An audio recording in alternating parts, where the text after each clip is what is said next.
In the editorial, page 3, the third last line of the editorial, the word reads, drive hour, not out. Thank you. We are sorry for the inconvenience of that error.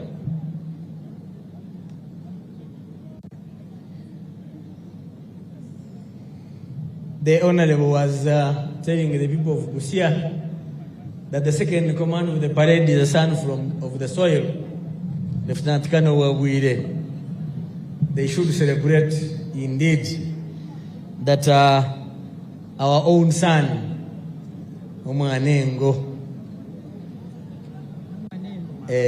Omwana wengo, Kenneth OGW'E, mwana ali okusima n'engeni. Once again, we continue to thank you for joining us, and soon we shall have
Director General, Management and Staff of Banana Industry Research and Development Center, congratulate His Excellency Yoweri Kaguta Museveni, the President of the Republic of Uganda, and all Ugandans on this auspicious occasion of the 62nd Independence Anniversary. Uganda is born again, free and independent. His Excellency, the President, set up the Banana Industry Research and Development Center, BRDC, with a core objective to transform Ugandan subsistence matoke farmers into commercial farmers by empowering them as formidable banana industry stakeholders through involvement in value addition, thereby eradicating poverty. As we commemorate this year's independence, we pledge to continue supplying our great products from matoke to all Ugandans and beyond at an affordable price. Long live Your Excellency. Long live Uganda. The Chairman, Board of Directors, Board Members, the Executive Director, Management and Staff of Local Government Finance Commission congratulate His Excellency, the President of the Republic of Uganda,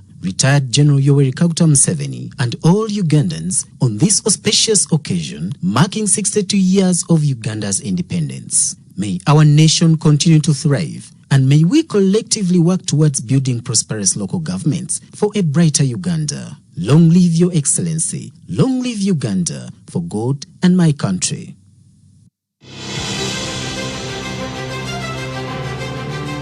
On behalf of the Board of Directors, Management and Staff of the Uganda Cancer Institute, I wish to extend our heartfelt congratulations to His Excellency, the President of the Republic of Uganda, and all Ugandans on this auspicious occasion of the 62nd Independence Anniversary of our beloved nation. This milestone is a testament to the enduring strength, resilience, and vision of our nation under your leadership as we reflect on the progress Uganda has made. Since gaining independence, we take pride in the strides achieved in improving health care, including cancer prevention, treatment, and research. The Uganda Cancer Institute remains committed to advancing cancer care in the country, contributing to the overall well-being of Ugandans and supporting the government efforts to build a healthier and prosperous future for all. May our nation continue to thrive, and may we collectively work towards a brighter and healthier future for all Ugandans. Congratulations once again, Your Excellency, and long live Uganda.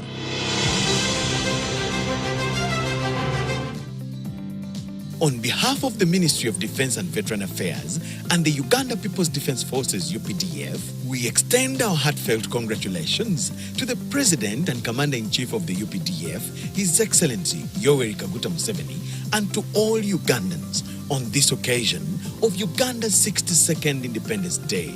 This year's theme, Independence Day, a recommitment to secure and fortify our destiny, resonates deeply with our mission and values. As we celebrate this significant milestone, we reflect on the journey that has brought us here and renew our dedication to safeguarding Uganda's future. Happy 62nd Independence Day, Uganda. The Right Honorable Prime Minister, the Deputy Prime Ministers, Cabinet Ministers, Ministers of State, the Permanent Secretary and staff of the Office of the Prime Minister congratulate His Excellency President Yoweri Kaguta Museveni and all the people of Uganda upon celebrating the 62nd Independence Day anniversary. The Office of the Prime Minister is committed to ensuring that government programs and business are effectively coordinated, monitored and implemented to provide quality services to the people of Uganda. Happy Independence Day, Uganda.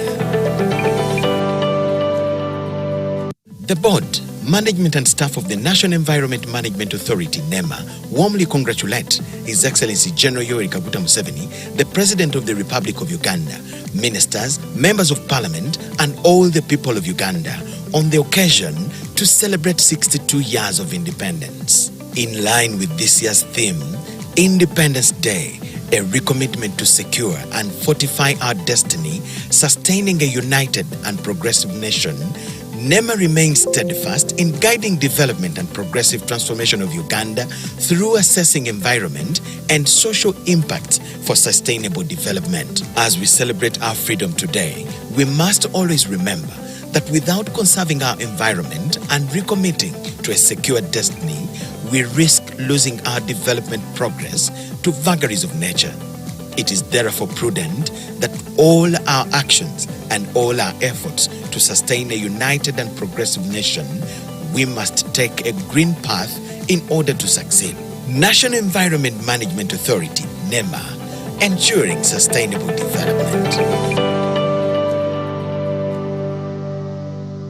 The Right Honorable Prime Minister, the Deputy Prime Ministers, Cabinet Ministers, Ministers of State, the Permanent Secretary and staff of Office of the Prime Minister congratulate His Excellency President Yoweri Kaguta Museveni and all the people of Uganda upon celebrating the 62nd Independence Day anniversary. OPM is committed to ensuring that government programs and business are effectively coordinated, monitored and implemented to provide quality services to the people of Uganda. As we celebrate the 62 years of our independence, let us take advantage of the government programs like PDM, AMEEFUGA, YLP, OGW'E, among others, that are geared to uplifting the economic well-being of the citizens. Long live Uganda. Long live His Excellency, the President. The Chairman, Board of Directors, Board Members, the Executive Director, Management and staff of Local Government Finance Commission congratulate His Excellency, the President of the Republic of Uganda, Retired General Yoweri Kaguta Museveni, and all Ugandans on this auspicious occasion marking 62 years of Uganda's independence. May our nation continue to thrive, and may we collectively work towards building prosperous local governments for a brighter Uganda. Long live Your Excellency. Long live Uganda, for God and my country. On behalf of the Ministry of Defense and Veteran Affairs and the Uganda People's Defense Forces UPDF, we extend our heartfelt congratulations to the President and Commander-in-Chief of the UPDF, His Excellency Yoweri Kaguta Museveni, and to all Ugandans on this occasion of Uganda's 62nd Independence Day. This year's theme, Independence Day, a recommitment to secure and fortify our destiny, resonates deeply with our mission and values. As we celebrate this significant milestone, we reflect on the journey that has brought us here and renew our dedication to safeguarding Uganda's future. Happy 62nd Independence Day, Uganda.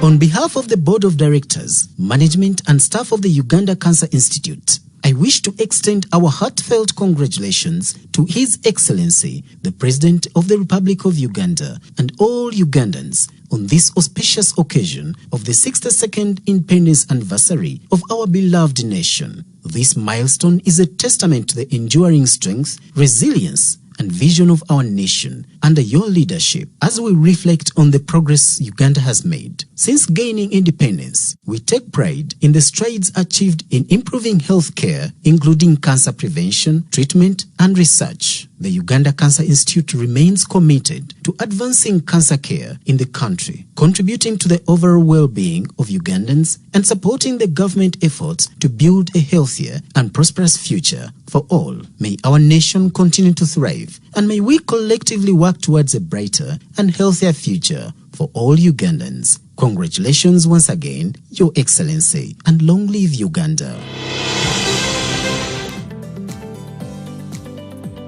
The Right Honorable Prime Minister, the Deputy Prime Ministers, Cabinet Ministers, Ministers of State, the Permanent Secretary and staff of the Office of the Prime Minister congratulate His Excellency President Yoweri Kaguta Museveni Tibuhaburwa and all the people of Uganda upon celebrating the 62nd Independence Day anniversary.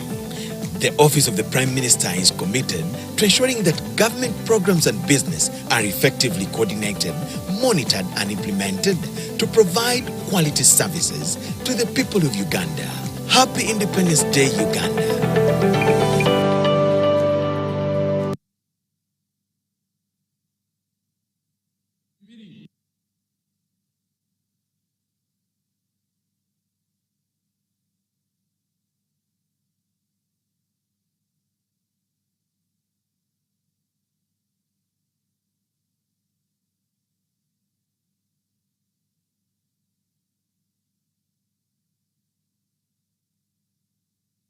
Nkumba University Board of Trustees, Council and Senate congratulate the President, His Excellency Yoweri Kaguta Museveni, members of Cabinet, MPs, and all Ugandans upon achieving 62 years of self-rule. As we commemorate this year's independence, we ought to remind the public that we are pleased to invite graduates and the general public to the 26th graduation ceremony of Nkumba University, scheduled for Saturday 26th October 2024, starting at 7 a.m. This year's graduation will be celebrated under the theme 30 Years of Transforming Dreams into Knowledge and Skills. Join us as we celebrate the academic achievements of our graduates, marking 30 years of tailoring dreams into degrees. Nkumba University, I owe you. Management and staff of the National Environment Management Authority, NEMA, warmly congratulate His Excellency General Yoweri Kaguta Museveni, the President of the Republic of Uganda, ministers, members of Parliament, and all the people of Uganda on the occasion to celebrate 62 years of independence. In line with this year's theme, Independence Day, a recommitment to secure and fortify our destiny, sustaining a united and progressive nation, NEMA remains steadfast in guiding development and progressive transformation of Uganda through assessing environment and social impact for sustainable development. As we celebrate our freedom today, we must always remember that without conserving our environment and recommitting to a secure destiny, we risk losing our development progress to vagaries of nature. It is therefore prudent that all our actions and all our efforts to sustain a united and progressive nation, we must take a green path in order to succeed. National Environment Management Authority, NEMA, ensuring sustainable development.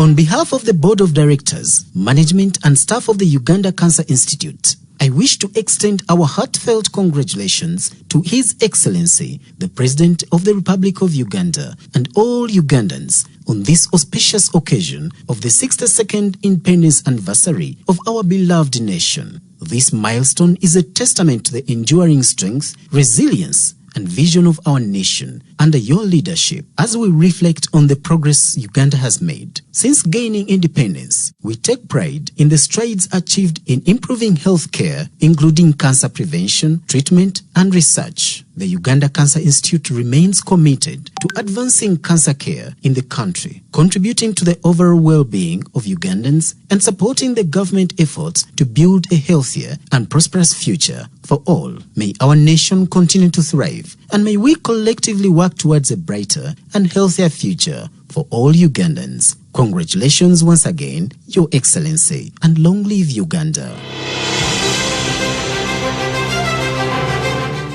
The Right Honorable Prime Minister, the Deputy Prime Ministers, Cabinet Ministers, Ministers of State, the Permanent Secretary and staff of Office of the Prime Minister congratulate His Excellency President Yoweri Kaguta Museveni Tebbuhabura and all the people of Uganda upon celebrating the 62nd Independence Day anniversary. OPM is committed to ensuring that government programs and business are effectively coordinated, monitored and implemented to provide quality services to the people of Uganda.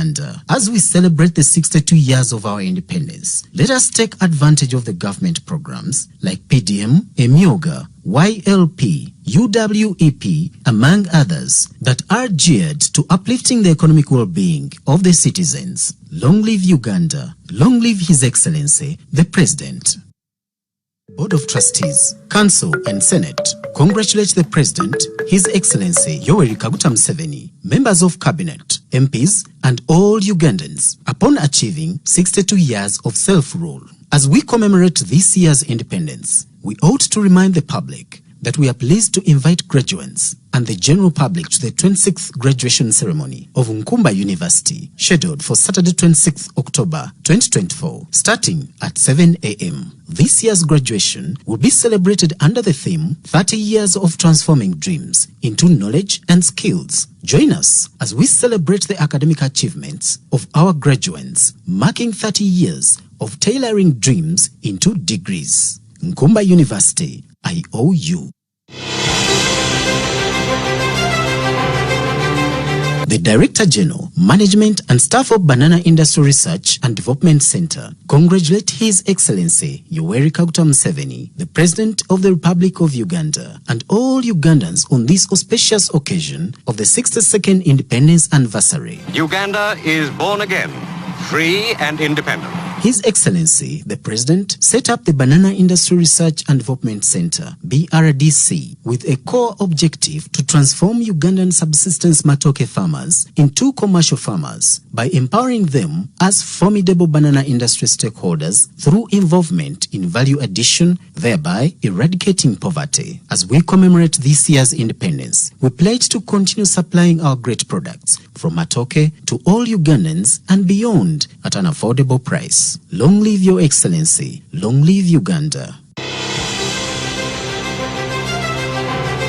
The Chairman, Board of Directors, Board Members, the Executive Director, Management and Staff of Local Government Finance Commission congratulate His Excellency, the President of the Republic of Uganda, Retired General Yoweri Kaguta Museveni, and all Ugandans on this auspicious occasion marking 62 years of Uganda's independence. May our nation continue to thrive, and may we collectively work towards building prosperous local governments for a brighter Uganda. Long live Your Excellency. Long live Uganda, for God and my country. The Board of Directors, Management and Staff of Uganda Civil Aviation Authority congratulate His Excellency the President and all Ugandans on the 62nd Independence Anniversary. May the bond of independence continue to guide us as we contribute to the transformation of the country through maintenance of the highest standards of safety, security, and service in civil aviation. Long live Your Excellency. Long live Uganda. Happy Independence Day. The Board, Management and Staff of the Uganda Railways Corporation congratulate His Excellency Yoweri Kaguta Museveni, Cabinet Ministers, Members of Parliament and all Ugandans on this day as Uganda celebrates her 62nd Independence Anniversary. Uganda Railways Corporation is committed to providing the best freight services for all our exports, imports and local haulage at the lowest rates in East Africa. We also provide daily marine and transport services to the general public, but also provide special packages for schools at the most affordable rates. Visit our website www.urc.go, on X at Railways Uganda, and on Facebook at Uganda Railways Corporation.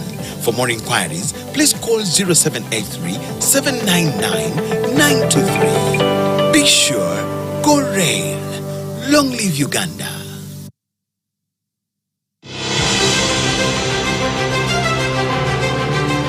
On behalf of the Board of Directors, Management and staff of the Uganda Cancer Institute, I wish to extend our heartfelt congratulations to His Excellency, the President of the Republic of Uganda, and all Ugandans on this auspicious occasion of the 62nd Independence Anniversary of our beloved nation. This milestone is a testament to the enduring strength, resilience, and vision of our nation under your leadership. As we reflect on the progress Uganda has made since gaining independence, we take pride in the strides achieved in improving healthcare, including cancer prevention, treatment, and research. The Uganda Cancer Institute remains committed to advancing cancer care in the country, contributing to the overall well-being of Ugandans and supporting the government efforts to build a healthier and prosperous future for all. May our nation continue to thrive, and may we collectively work towards a brighter and healthier future for all Ugandans. Congratulations once again, Your Excellency, and long live Uganda.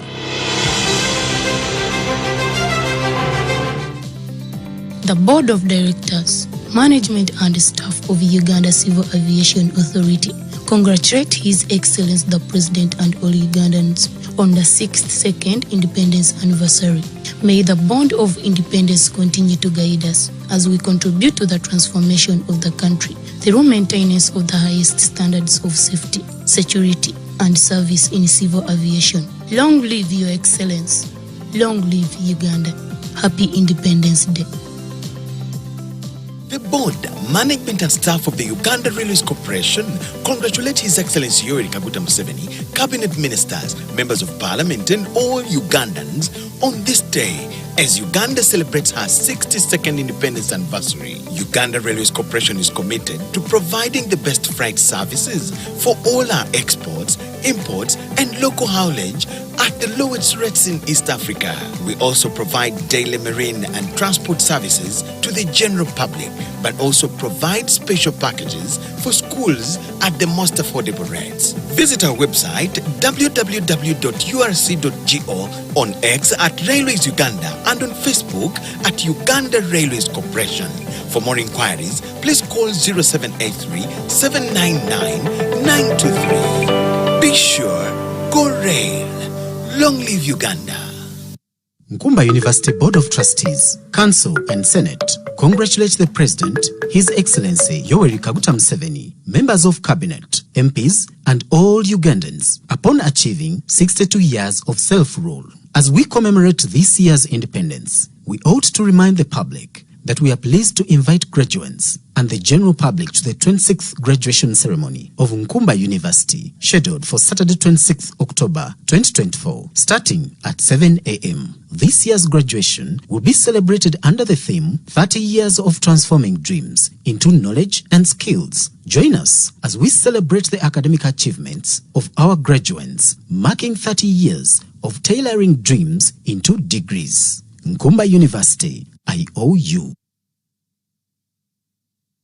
The Right Honorable Prime Minister, the Deputy Prime Ministers, Cabinet Ministers, Ministers of State, the Permanent Secretary and staff of Office of the Prime Minister congratulate His Excellency President Yoweri Kaguta Museveni Tebbuhabura and all the people of Uganda upon celebrating the 62nd Independence Day anniversary. OPM is committed to ensuring that government programs and business are effectively coordinated, monitored and implemented to provide quality services to the people of Uganda. As we celebrate the 62 years of our independence, let us take advantage of the government programs like PDM, AMEEFUGA, YLP, OGW'E, among others, that are geared to uplifting the economic well-being of the citizens. Long live Uganda. Long live His Excellency, the President.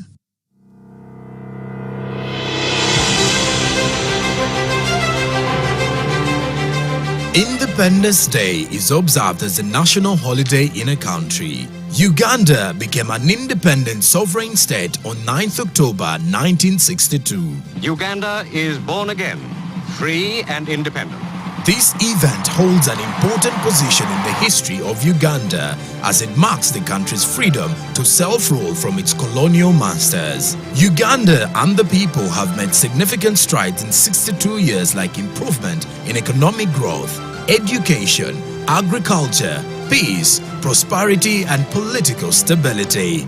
This year's 62nd celebrations will be held under the theme Independence Day, a recommitment to secure and fortify our destiny. Join us on Wednesday, 9th October 2024 at Busiko Teachers Demonstration Primary School grounds, Masafu Town Council, Busia District, as we relay the celebrations live on UBC TV.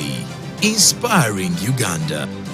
At Uganda Development Bank, we are committed to empowering communities by supporting projects that unlock excellent economic benefits for Ugandans through job creation, tax contribution, output value, and foreign exchange. We seek partnerships with projects that drive economic development in Uganda. Wana tutinga mumwanyi kulime mwanyi famu ya fenu eri ku bugazi bwa hika 125 mwanyi za za myaka ebiri kati wetwatana kusimba wetwatandikira twatandika ne hika 10 wetwatandika hika 10 zakolanga pilot project hagata aho esente zali ntono nga bwokimanyi wano mu Uganda kati nasalawo okutukira UDB kati bwatukira UDB newe tebaba babi sente bakola ki bazi tuweereza kati ne tutandika guno mulimo mukola ki gwe mulaba kati mukutane guno mulimo mulaba tuguze mu bingi kwangu laba tuli ku drip system then kanu katwakata Israeli ereze sente zimu ezagubuguru okuva Israeli then nokutuyamba mu bakozi okusema the reservoir nezi no control room zingagola babyo generator wateba jona yaba jona mu UDP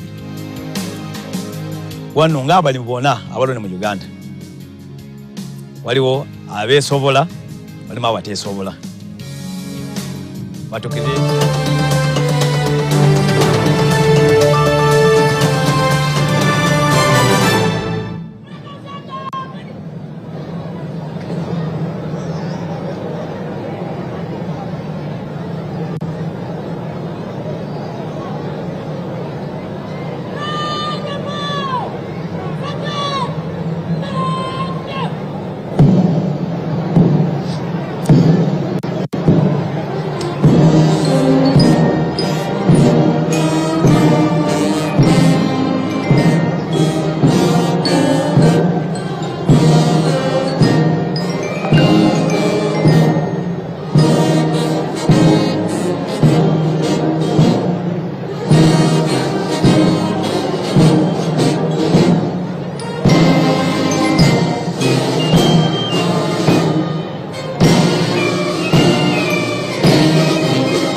Our distinguished guest, Parade Commander, is here to invite His Excellency the President of Uganda to go and inspect the parade.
Your Excellencies, our distinguished guests,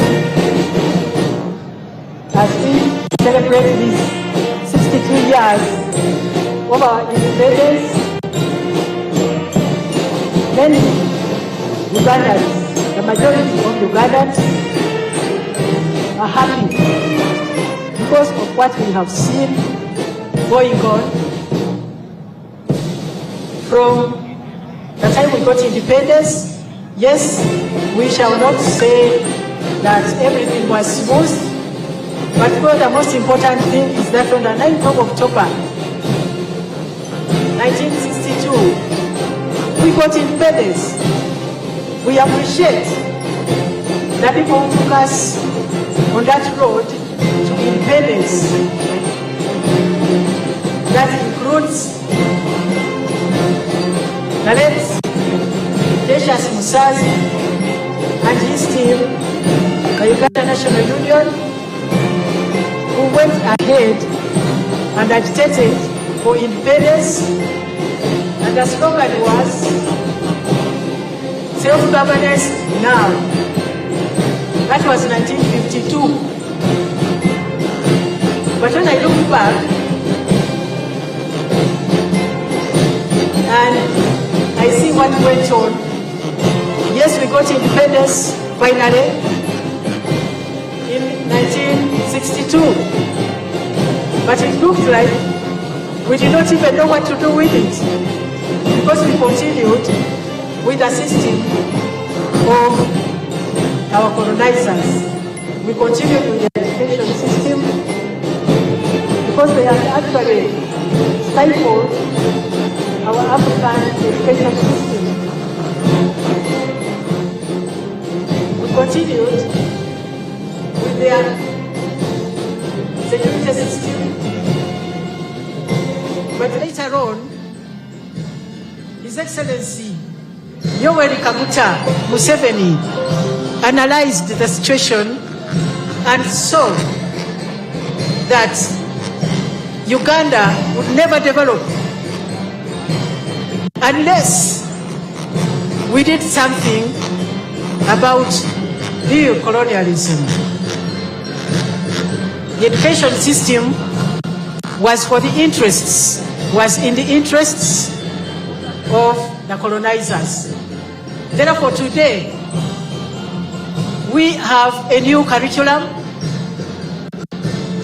There is an emphasis on science and technology, innovation, so that we can also have the competitive spirit. During the colonial period, we provided raw materials for their industries, and they would take the raw materials, which they had actually forced on us, cotton, coffee, tobacco, for their industries back home, and then for us who would buy their finished goods, which were even more expensive. Today, we are talking about agro-industrialization, value addition, so that even when we are exporting, we export not raw materials, but finished goods. So that is how far we have gone. In their security system, the colonizers used to recruit people from the same region whom they thought were strong. But today, when there is a recruitment exercise, it's nationwide. So that the people you see there, the police, UPDF and prisons come from all over Uganda. And the colonial system introduced indirect rule whereby some people from one region would go and enforce their rule on other people in the country. That one caused a lot of sectarianism and maybe hatred. And there was also the religious sectarianism, which the national resistance movement, under His Excellency Yoweri Kaguta Museveni, is trying to remove. Now we are talking of industrialization, ICT, we are talking about digital transformation. Really, we have gone very far. The road network, the airlines, we had only Entebbe International Airport. Now because of the oil city, the oil that has been discovered and now is being worked on in Uganda, we are now, getting another international airport, Kabalega International Airport. We have really moved.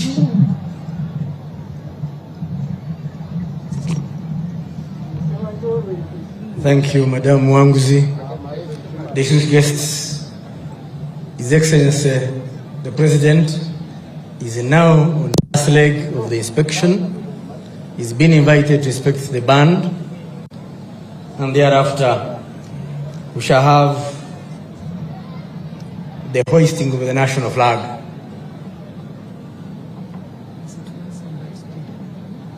A repeat of the event of 9th October 1962.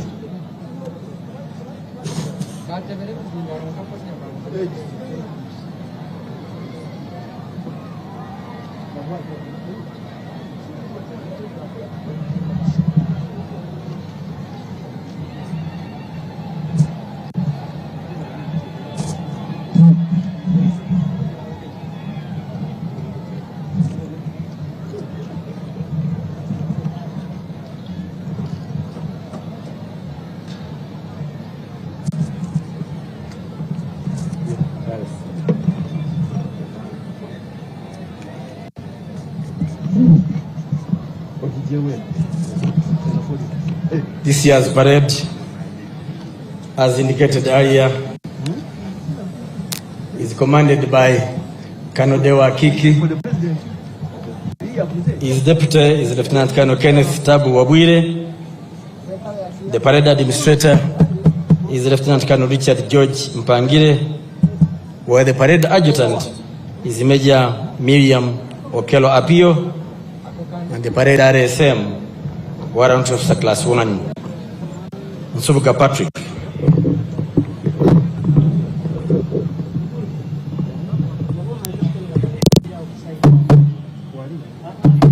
The band commander has also completed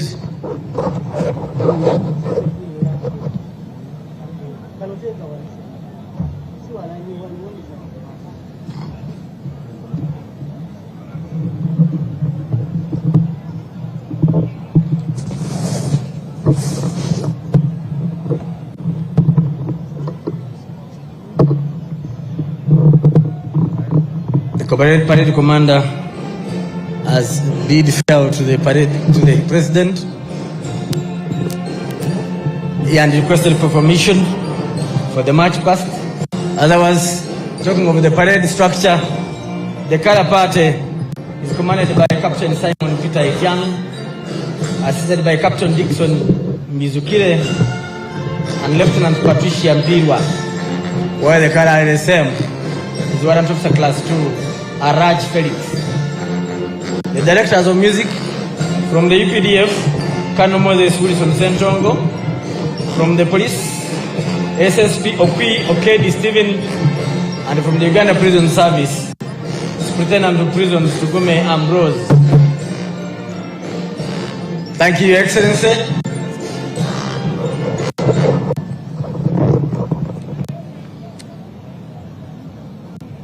We shall stand to receive the President back and also witness the flag raising ceremony.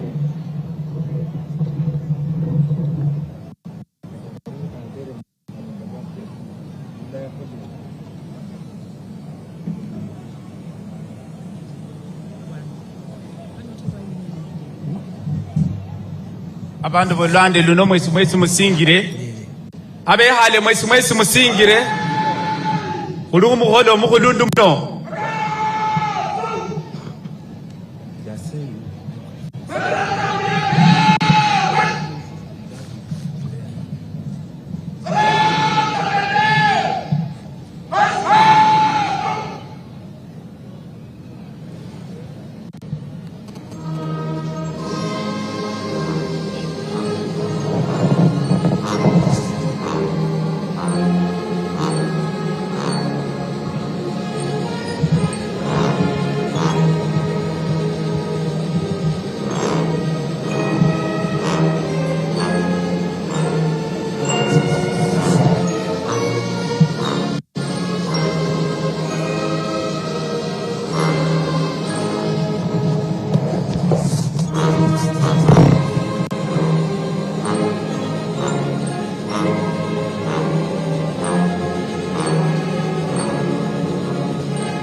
Your Excellency, You may proceed to your seat, sir. I now invite the religious leaders to come and lead us in prayers.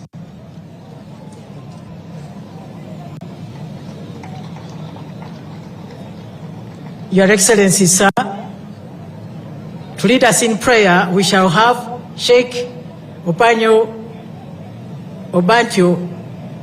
Jamil Juma, the District Qadi of Busia, representing His Eminence, the Mufti. Then for the Christian faith, we have His Grace Bishop Emmanuel Obo, the Archbishop of Tororo Archdiocese. These two will be accompanied by other religious leaders like Bishop Egesa of the Anglican Church Tororo Diocese,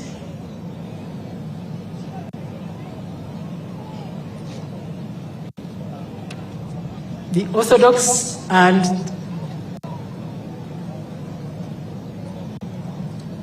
all the other religious leaders and the Pentecostal Church.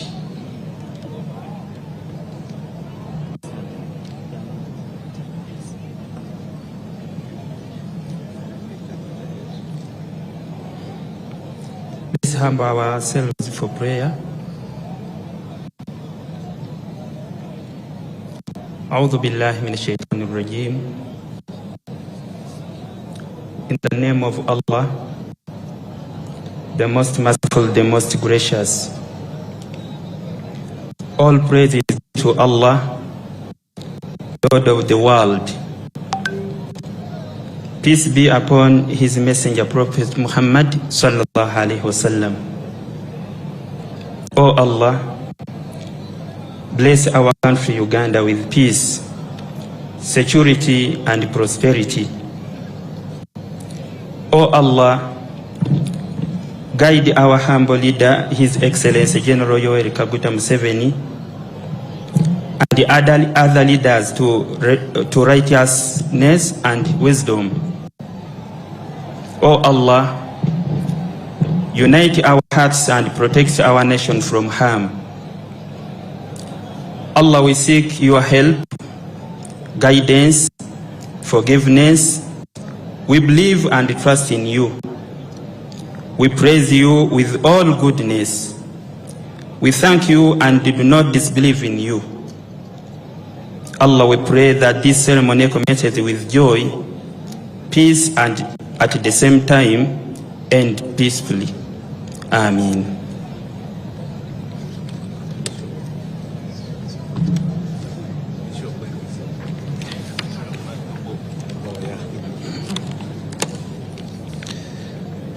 Let us continue praying. O God, our Creator, we offer you grateful thanks and praise for the gift of our beloved country, Uganda, as we celebrate today our 62nd Independence Day anniversary. Receive the prayers we all pour out to you today, that through the wisdom of our leaders and our integrity as citizens, harmony and justice may continue to be assured, and lasting prosperity may always come with peace. Bless us with your presence and surround us with your love, that we may continue to bless and praise your name. Continue to bless us and to look with kindness on us. Lord God, our Father, from whom every human authority and power originates, grant our President, His Excellency General Yoweri Kaguta Museveni, together with Mama Janet Kataha Museveni, good health and success in the exercise of his office, so that always revering you and striving to follow your plans, we may constantly secure and preserve the population entrusted. He may constantly secure and preserve the population entrusted to his care. Look with favor, we pray, also for those who have the core responsibility to govern and protect with authority over your people, our members of the cabinet, the lawmakers, implementers, and our security institutions, so that we continue to experience prosperity, peace, and transformation. Bless all our elected leaders at all levels and mercifully pour upon them the spirit of your wisdom, that whatever decisions they make may be for the well-being and transformation of all, and may never turn aside from your plans. Bless us all, O God, our Father and our Creator, that we may continue to remain united in peace and love. Bless us all, the people of Uganda, to continue to unite ourselves as Ugandans, regardless of our diversity, so that we will continue to work for a common good and an integral human development in our life. May God bless all of us with every heavenly blessing and make us always holy and pure in his sight. May he pour out in abundance upon us all the riches of his glory, and teach us with the words of truth. May he instruct us in the gospel, in the good news of salvation, and ever endow us with the fraternal charity. The Lord be with you all, and may the blessings of the Almighty God, the Father, the Son, and the Holy Spirit come down on you and remain with you forever and ever.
Your Excellency, now we proceed with the march past.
Our distinguished guests, the parade is formed up. It's made of the Uganda People's Defense Forces, the Uganda Police Force, the Uganda Prison Service, and the Uganda Wildlife Authority, the people who protect our natural heritage and the national parks. It's being commanded by Colonel Kiki. Substantively, he is the Deputy Director of Defense Public Information and is deputized by a son of the soil, Lieutenant Colonel OGW'E. Enjoy the music.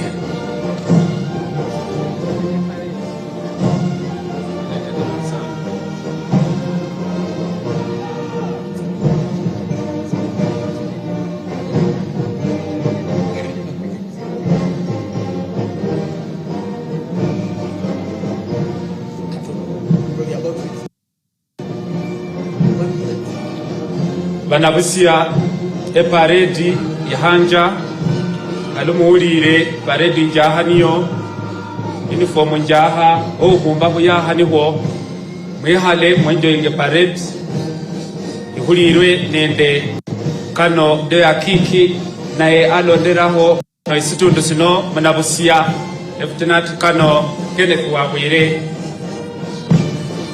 As colors come in, we shall be requested to stand in honor of the colors.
Please resume your seats. Thank you. Enjoy the parade.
Evolution comes with change of step.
Your Excellencies, as you notice, a new group joins the parade in white t-shirts.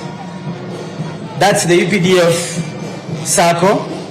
There was a Rendo circle, the biggest circle in the country, and the richest circle.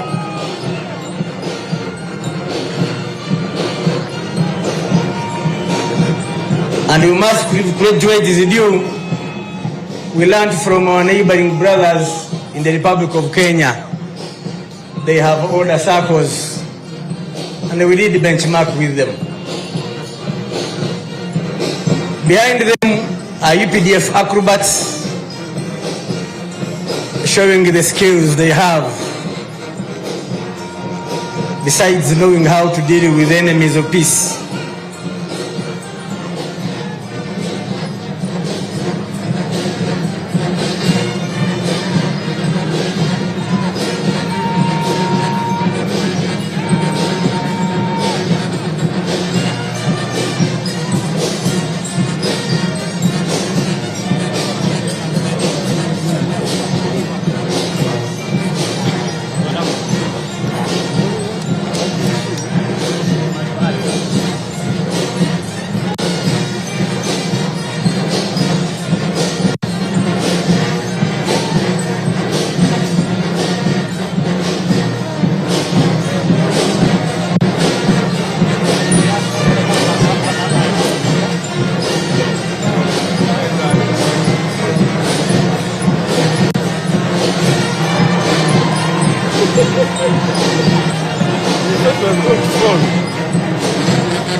Thank you for those hands. We appreciate them.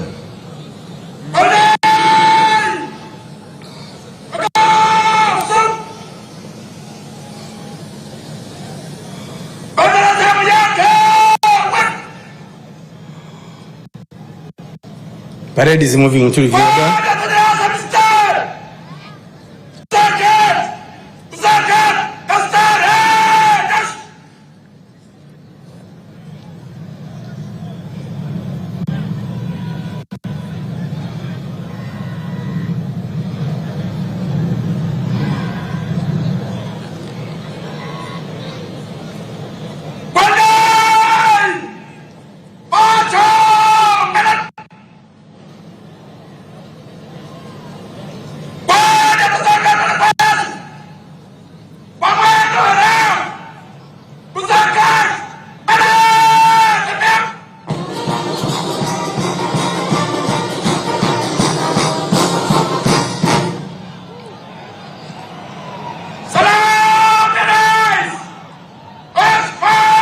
Shall we all stand?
take your seats. Please take your seats.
As we come towards the end of the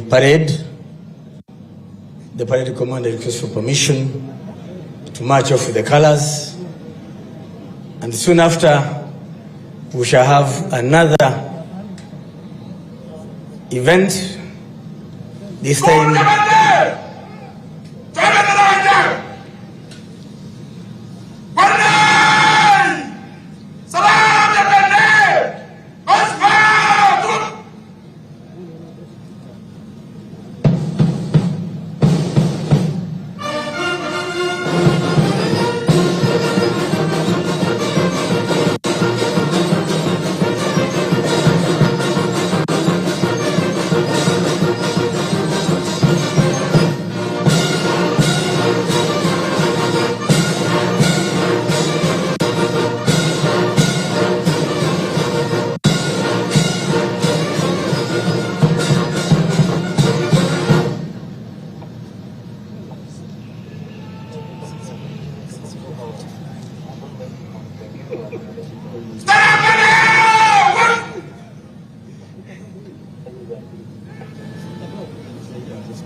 Your Excellency, when we see what is happening today, and then we think about the theme of Independence Day, a recommitment to secure and fortify our destiny.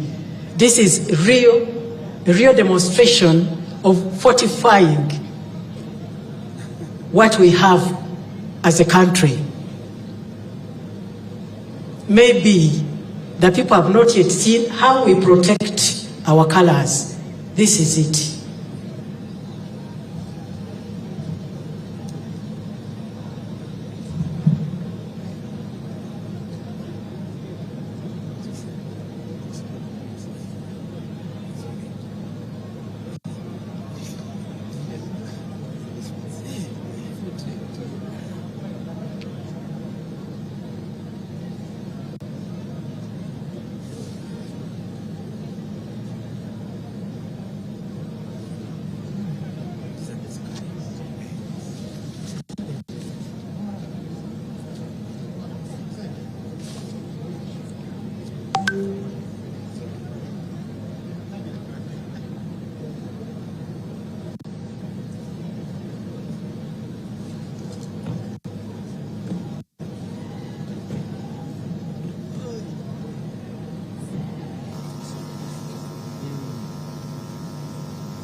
Your Excellency, the way we are securing the colors is the way we should secure what we have achieved in terms of social economic transformation, industrialization, the areas of science and technology,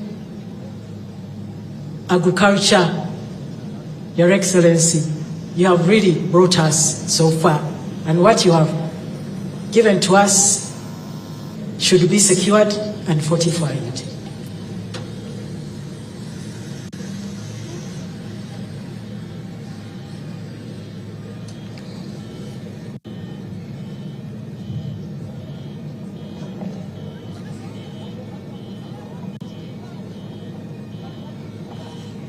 Parade commander is about to hand over to his second in command.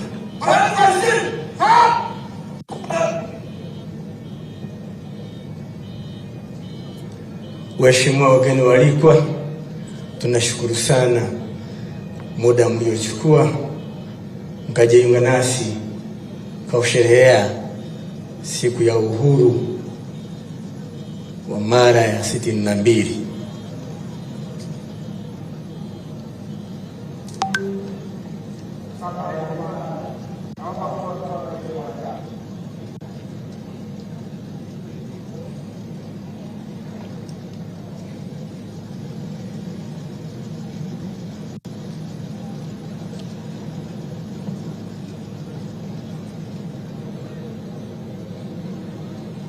A round of applause for the parade commander as he completes his duty today.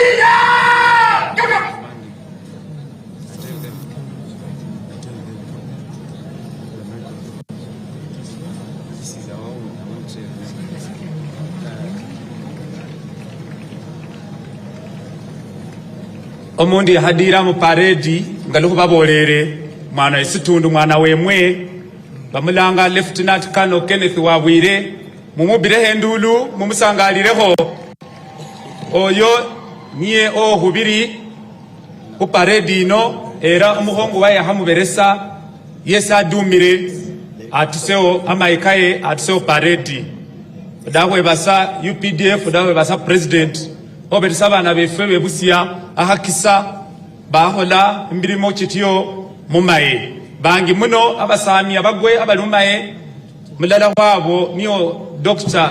Kano Nekesa Victoria ibadola ahihiramaye mu parliament mulala ko bana befe mubusia muno ate yasomera sano kusomero Efusibo Primary School. Yes, Dr. Kano yes. Dr. Kano Nekesa Victoria oyo musawo niye era mulala ko basawo ba president na isa kino aba amaye bamudolo bahihira mu parliament dawe basa president nende bamaye okuberesa bana befe ebusia kana busia bosi bahola imbirimo akulu mumaye era bali nabazade abazade baliano abana bemwe mubasomese bengire maye bachokuwemo mukisanga lokubona owasefwe Lieutenant Colonel Kenneth Wabwire byaluholano mwebale muno.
stand by, stand by.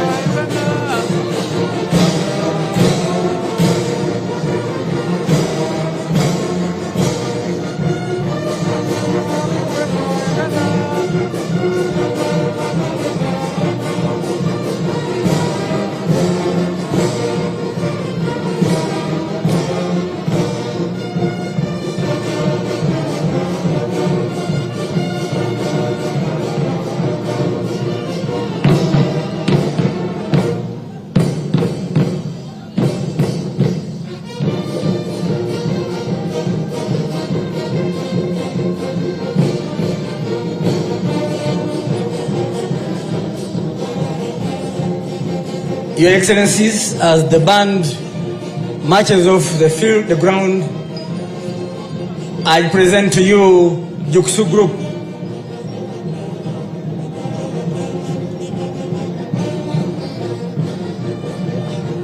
Combat martial arts, please get ready. Combat martial arts. The combat martial arts.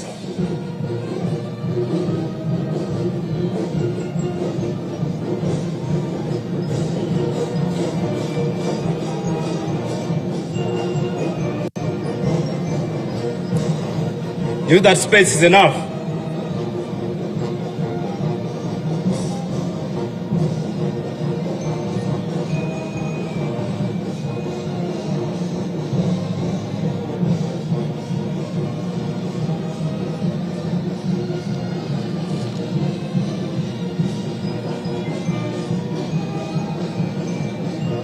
Your Excellency, sir, I'm Lieutenant Alex Lachame, the team leader of Kyokshul Combat Martial Arts SFC, and we are happy to present to you the Combat Martial Arts today on our Independence Day.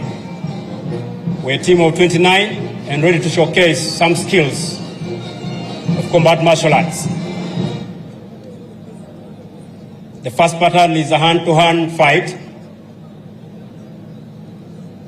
which they're about to demonstrate now.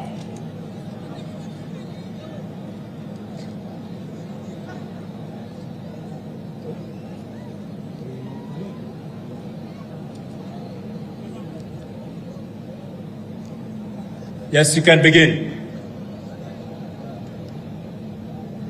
Combat martial arts, go ahead.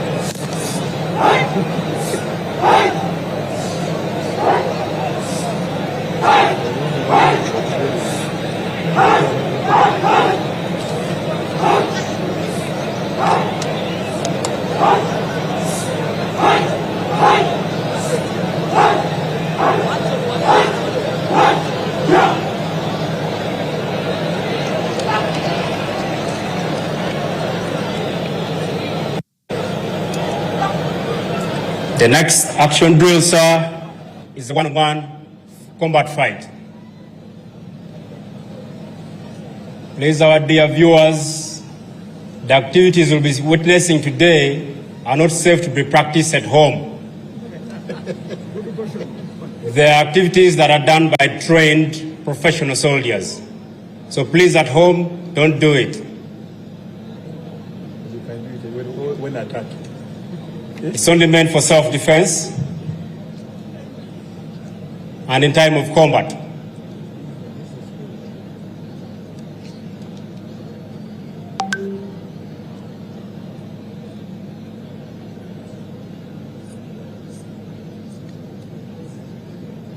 That's a one-to-one combat fight.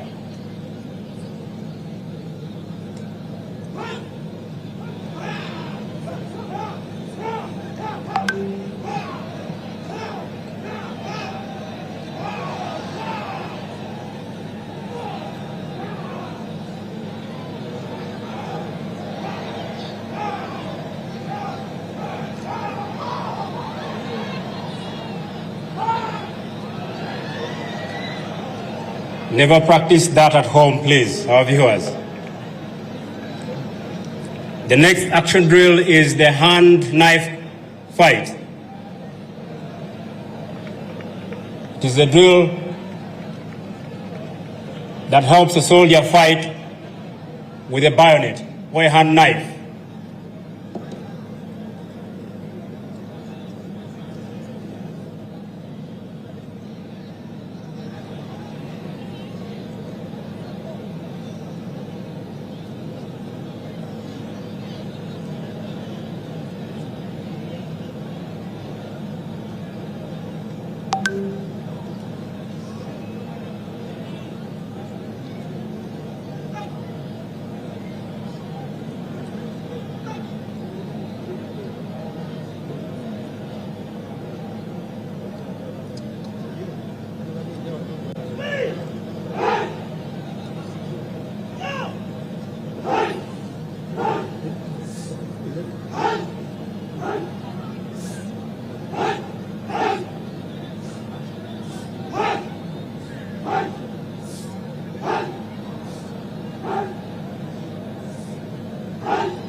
Thank you.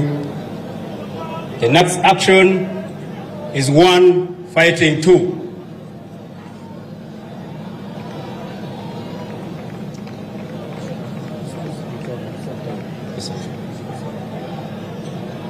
Combat marshals, please work on time. Work on time.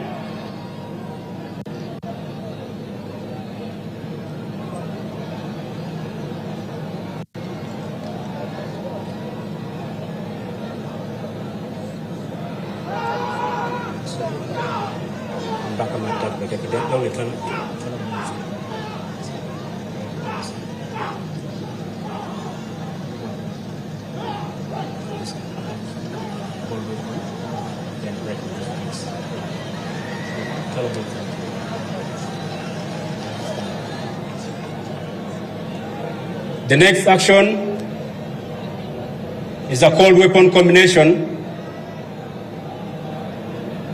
This helps a soldier to fight with only his weapon when he chooses not to release any bullet.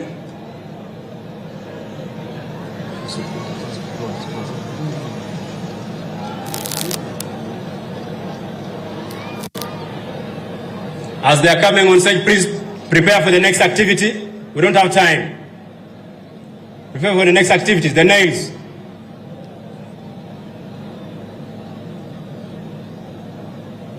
Bring the nails.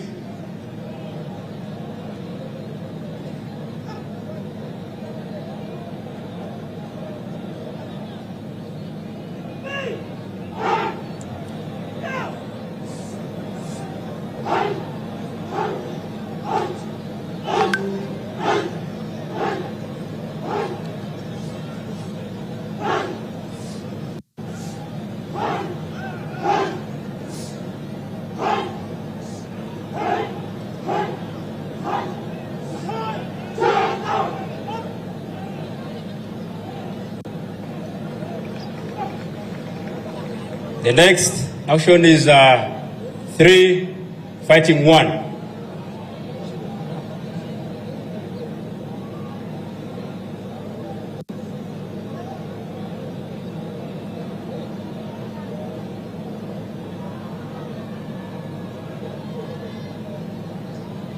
Come on, let's go.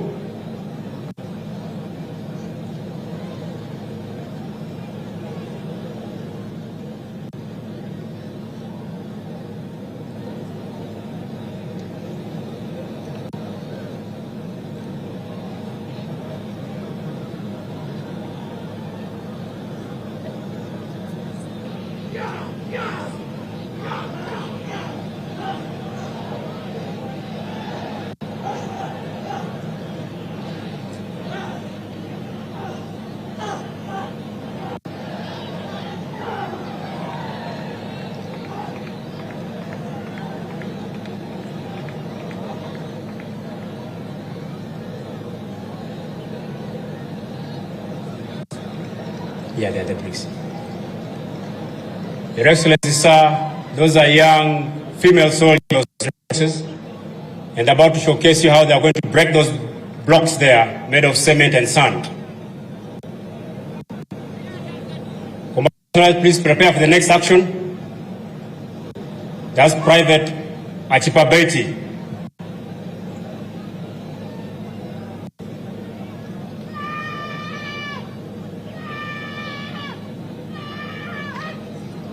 That's it. Next one is Private Adong Oliver.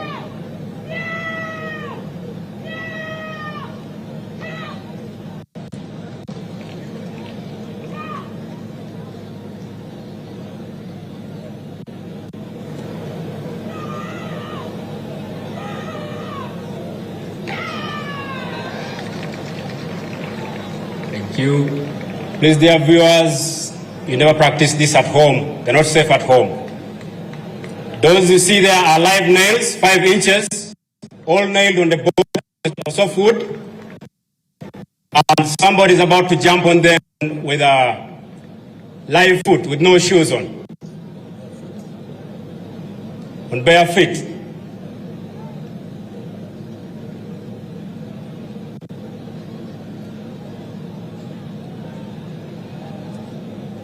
Dear viewers, never practice that at home.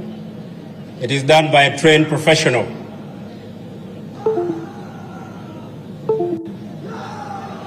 See?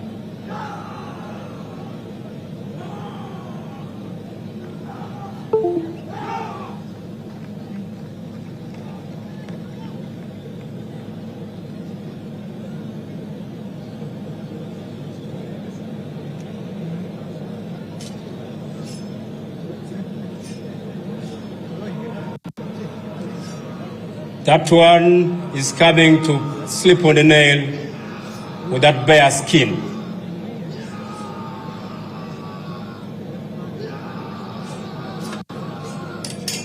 And the bangers are going to work on his stomach. Those bangers are real bangers. They can work, as you can see. Sharp banger. Cut it. Now those bangers are placed on his stomach with the sharp ends facing his stomach. And the block will be hit with a hammer and it has to break. If it doesn't break, they're not leaving that stage there. That's it.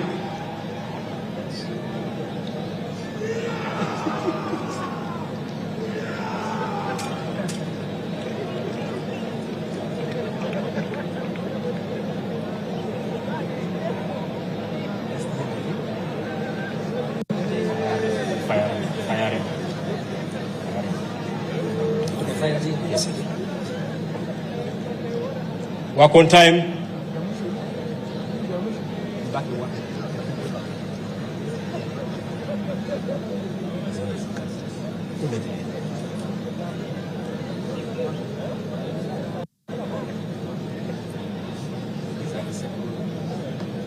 That's the ring of fire. And somebody has to go through it.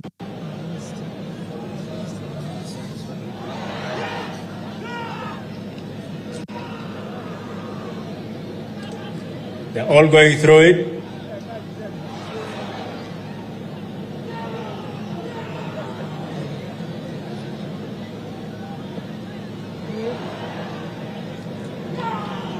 Let's work on time, prepare on the last activity.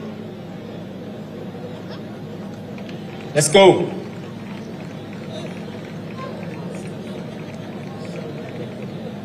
Your Excellency, sir, this last activity is to pay maximum respect to the President of the Republic of Uganda, and those blocks in the hands of those young soldiers are not going to be hit anywhere but on their head, and they have to break.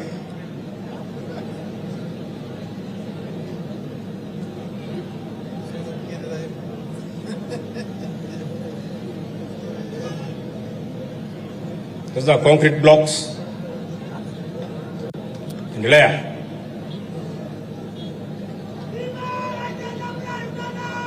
Viva! On the head, go.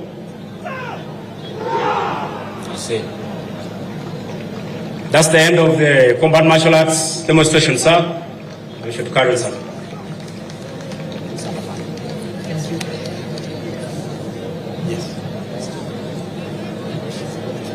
Your Excellency, sir, as we celebrate these 62 years of independence, we are looking back at the words which you said at your swearing in 1986.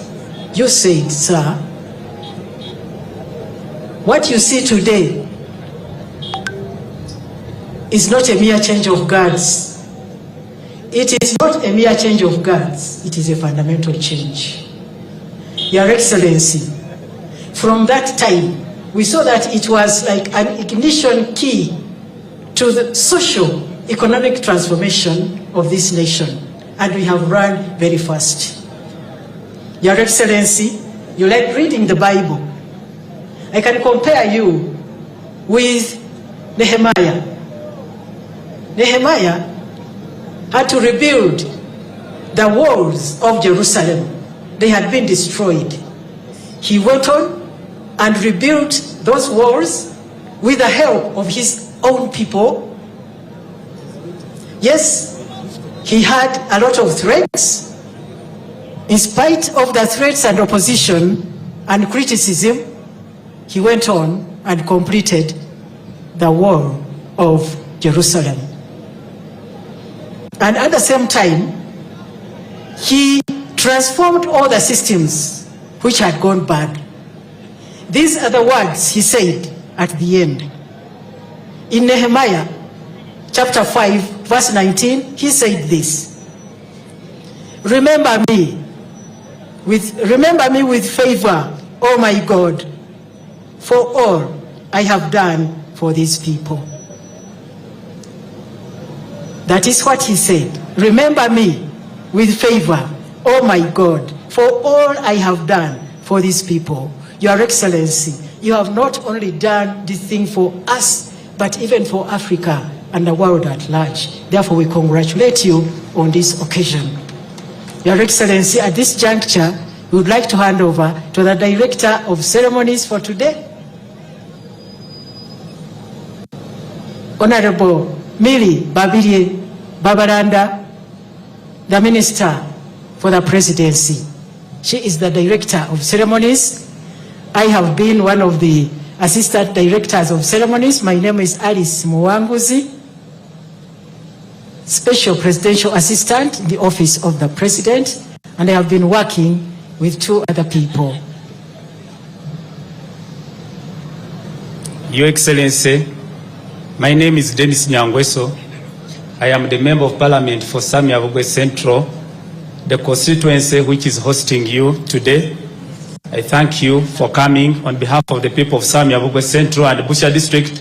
We welcome you, Your Excellency the President. Sir, I have been Brigadier General Felix Kulaije, the Director, Defense Public Information. Thank you all for joining us on this great day.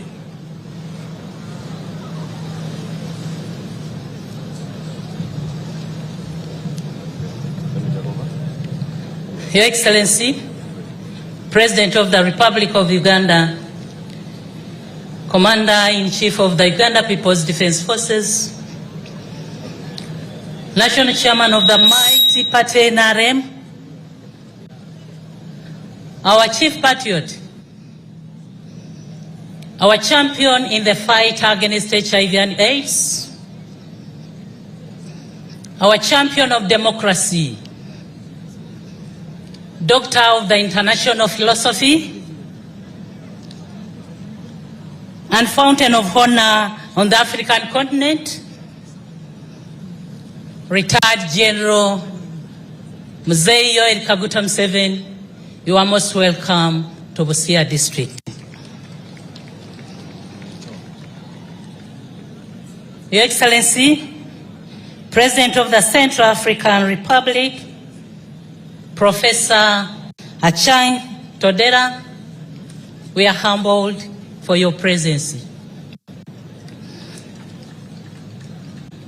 Her Excellency, the Vice President of the Republic of Uganda and Woman Member of Parliament, Katakwi District, retired Major Jessica Alupo Rosette Pell, you're most welcome. His Lordship, Alphonse Owinyi Doro Chagamoy, the Chief Justice of the Republic of Uganda,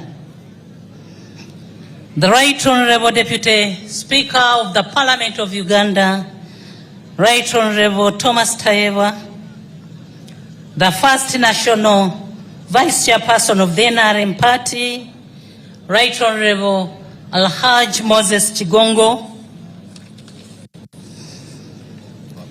the Right Honorable Prime Minister of the Republic of Uganda and Leader of Government Business in Parliament and Woman Member of Parliament, Kakumiro District, Right Honorable Robina Nabanja, the First Deputy Prime Minister of the Republic of Uganda and Minister of the East African Community Affairs and Second National Vice Chairperson of the NRM Party and Woman Member of Parliament, Kamali District, Right Honorable Rebecca Litwala Kadaga, the Third Deputy Prime Minister and Minister without portfolio and Woman Member of Parliament, Mayuge District, Right Honorable Kea Isanga Nakadama, the Right Honorable Secretary General of the NRM Party, Right Honorable Dr. Richard Todwong, Honorable colleagues, the ministers and ministers of state, honorable members of parliament, honorable SEC members,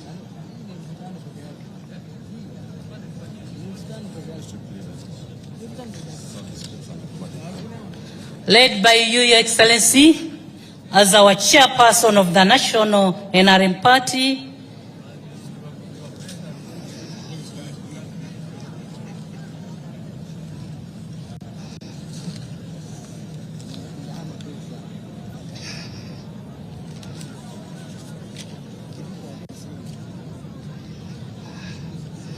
cultural leaders,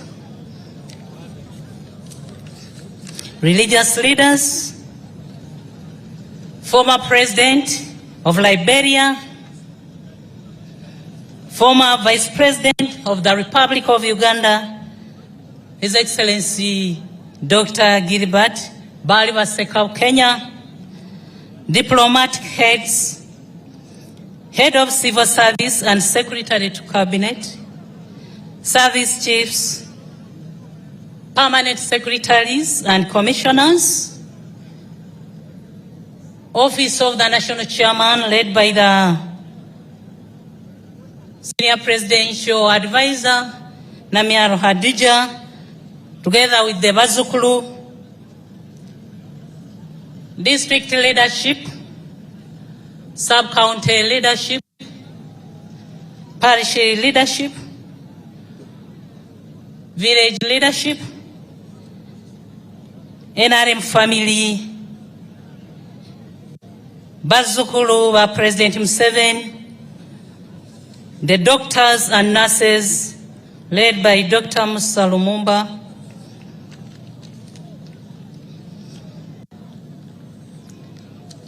ladies and gentlemen, God is good, and all that time, happy Independence Day celebrations to Ugandans. Your Excellency, allow me on behalf of the National Organizing Committee to welcome you and all our guests to Siwo Teachers Demonstration Primary School grounds here in Masafu Town Council, Busia District.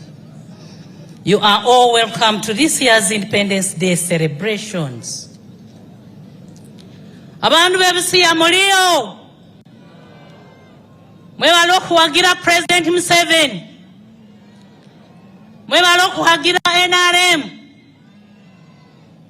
Your Excellency, sir, Uganda is marking 62 years of self-rule, and this year's celebrations are coming after exactly 124 years since the signing of the 1900 Buganda Agreement, which is considered the turning point of entrenching colonialism and colonial rule in Uganda. This agreement introduced the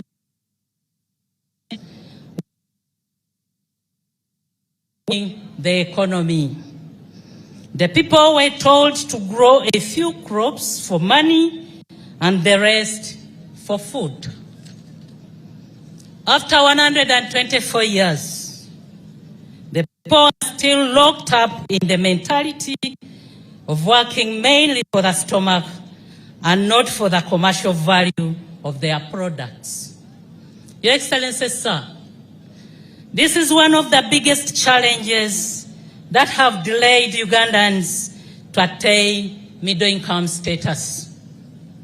However, I commend the NRM leadership for promoting commercial agriculture and enabling every Ugandan to enter the money economy.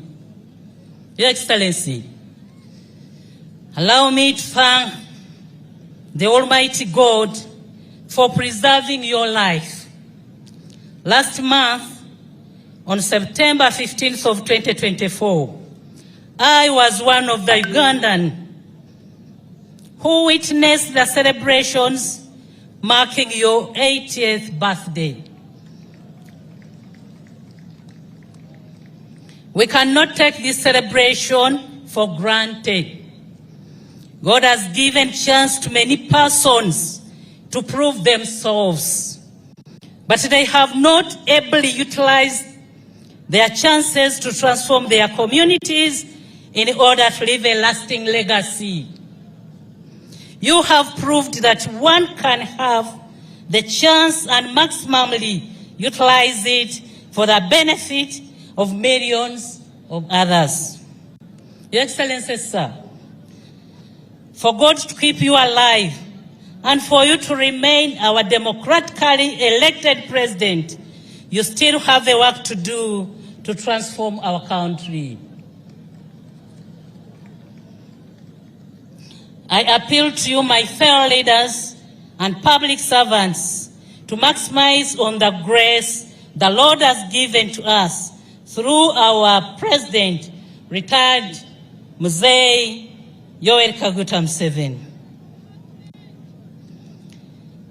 If all of us listened and did what we were supposed to do, our country would be highly developed by now. We have been slow to understand and appreciate the President's message of developing our country through value additions and manufacturing. Yet this is the only way Uganda can develop in the 21st century. Your Excellency, sir, the report from IGG on corruption is highly disturbing. Yet it is politicians and civil servants and not the wananchi that are implicated. Your Excellency, sir,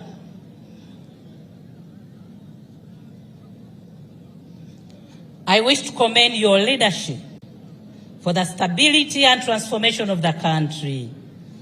You have also nurtured many young leaders. After 62 years of independence, we have built a critical mass of leaders. The only challenge remaining is to work on their capacity to deliver services to the people. As I conclude, Your Excellency, allow me to let you know that we conducted a medical camp of eye screening in the office of the President through Chancery with OGW'E Dr. Humphrey. Number of people screened were 1,000 5. Cataracts identified were 300. Other surgeries were 105. Reading glasses issued were 700 pieces. Thank you, Dr. Humphrey.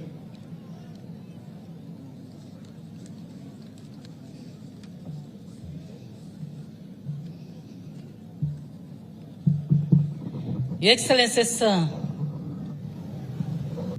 allow me to introduce to you the presidential delegations we are celebrating with this Independence Day.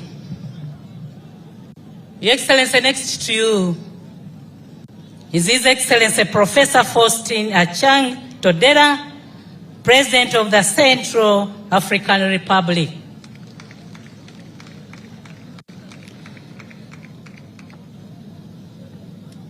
Honorable Obed Namsio, Minister of State, Director at Presidency of the Republic.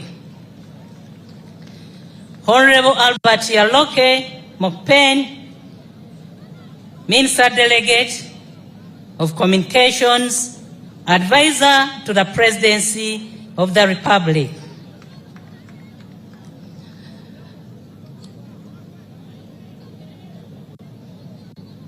His Excellency Fred Masurin Mapoka, Ambassador, Director General of State, Protocol. Honorable Ande Dongpo, Advisor, Private Officer Attaché to the Head of State. Left Colonel Gillis August Onanga, Bodyguard of the Head of State.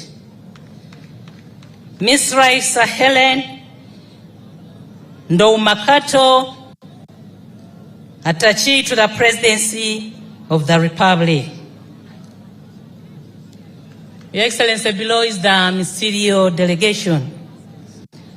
Honorable Jean Wibro Sako, Minister of State in charge of disarmament, demobilization, reintegration, repatriation, and the follow-up of the political agreement for peace and reconciliation. Honorable Sylvie Bareri Baido Temon, Minister of Foreign Affairs, the French-speaking world and Central Africans in the diaspora. Mr. Rameaux Claude Bireu, Minister of Defense and Reconstruction of the Army. General Zefrin Mamadou, Chief of Staff of the Central African Armed Forces. Division General Bruno Wayolo, Ministerial Advisor on Security Reforms at the Presidency of the Republic. Major Parfait Landre Guipi, Director of Military Protocol at the Presidency of the Republic.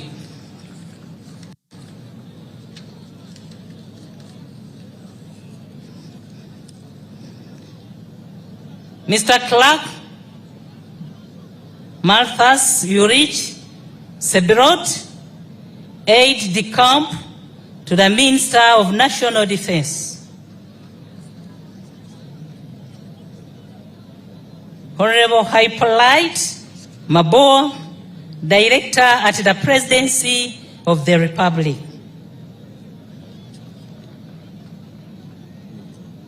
Mr. Freddy Nako Sebut, Bet, Presidential Press.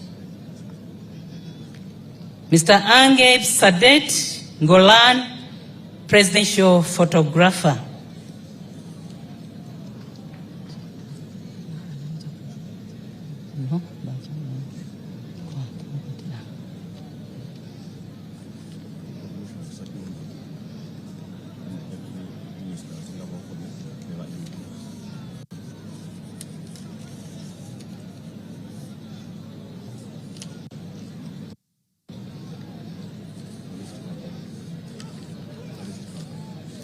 Your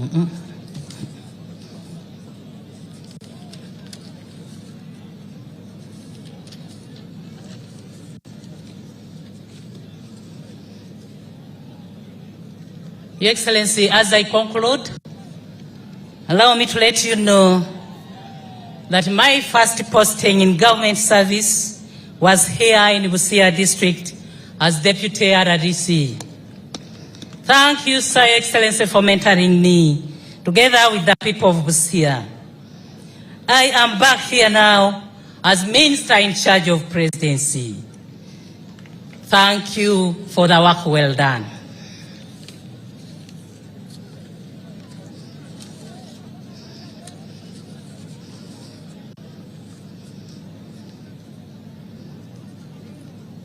Your Excellency, and with your permission, allow me to introduce to you the Right Honorable Moses Chigongo, the Vice Chairperson. These are members of the Central Executive Committee, sir. The Vice Chairperson of the NRM Party, Alhaj Moses Chigongo, is here with us, Your Excellency. The second National Vice Chairperson of the NRM Party, Right Honorable Rebecca Litwala Kadaga, Your Excellency, is here with us. The Right Honorable Dr. Richard Todrong, the National Secretary General of the Might Party NRM, Your Excellency, is here also. Honorable Ambassador Nekesa Barbara Oundo, the National Treasurer of the NRM Party, Your Excellency, she's here with us also.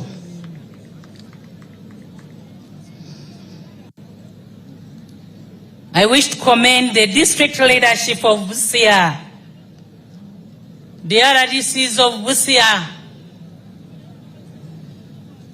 Honorable Molimba, who wrote to us requesting for this day to be celebrated here. Honorable Babula Nekesa Oundo, and all leaders of Busia district, and all the people of Busia district for working together to have this colorful event. I thank the Presidential Press Unit and the Media Center for ensuring that this event is relayed live on television and radio. I thank the members of the National Organizing Committee, led by Haj Yunus Kakande, for the excellent coordination. Lastly, Your Excellency, I wish to thank the UPDF for the wonderful innovation of transforming the parade from the traditional style to the impressive demonstration we have witnessed today. I thank you all.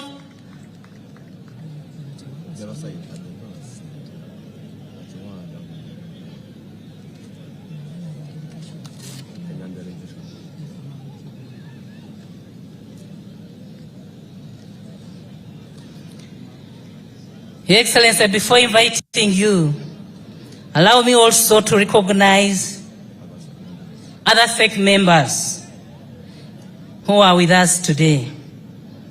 Your Excellency, we have Honorable Huda Horeru, the Minister of State for Defense, Honorable Chiwanda Subi, the Chairperson of Uganda, Dr. James Tweheo, Chairperson Workers' League, Honorable Dombo Emmanuel Lumala, Director Information,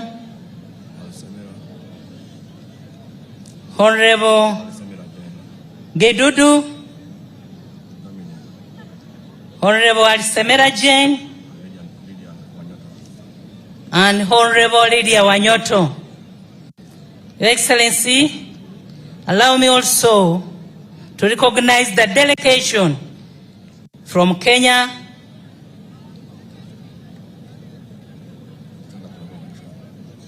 can you please stand up for recognition?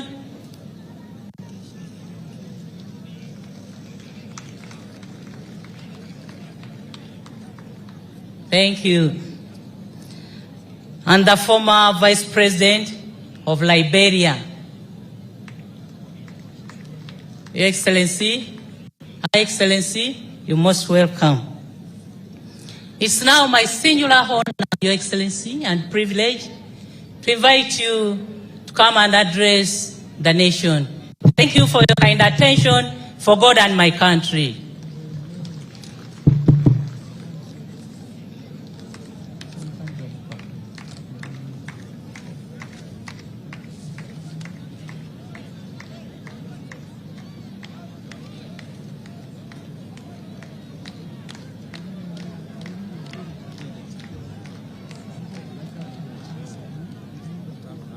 Ababusuya muriyo. Ababusuya muriyo mutiye. Muri burungi.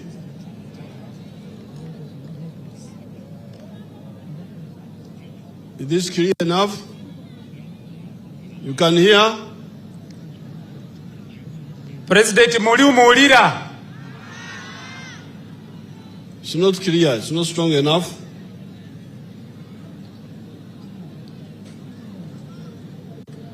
His Excellency Professor Touadera, President of the Central African Republic, Her Excellency the Vice President of Uganda, and all the other state and party leaders, the cultural leaders, the religious leaders, and the leaders of UPDF, as well as all the other political leaders. I will speak in English, but somebody should translate later, summary, not the whole speech. President achokulomalomo lusungu lufwanyuma kuicha obafaluliramu President byana banalo malome na maloma. This is because simultaneous translation will take a long time. Kulokuba nana banalo maloma ni haninga lusamu bicho kuyirebe habingi muno. But before I speak, I want to invite our guest, His Excellency President Touadera, to come and address you. President Nato maloma ya halanga President mkeni wae President wa Central African Republic yecha aloma loma hoimuri.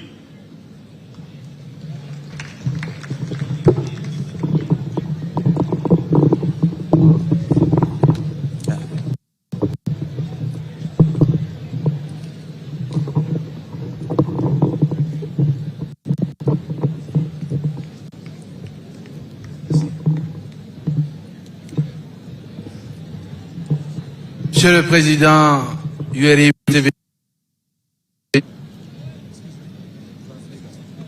peuple d'Ouganda, je voudrais tout d'abord President Yoweri Museveni, the President of Uganda. Je voudrais tout d'abord adresser mes remerciements. I would like first of all to express my deep appreciation and thanks. Mes remerciements au président Yoweri Museveni pour son invitation.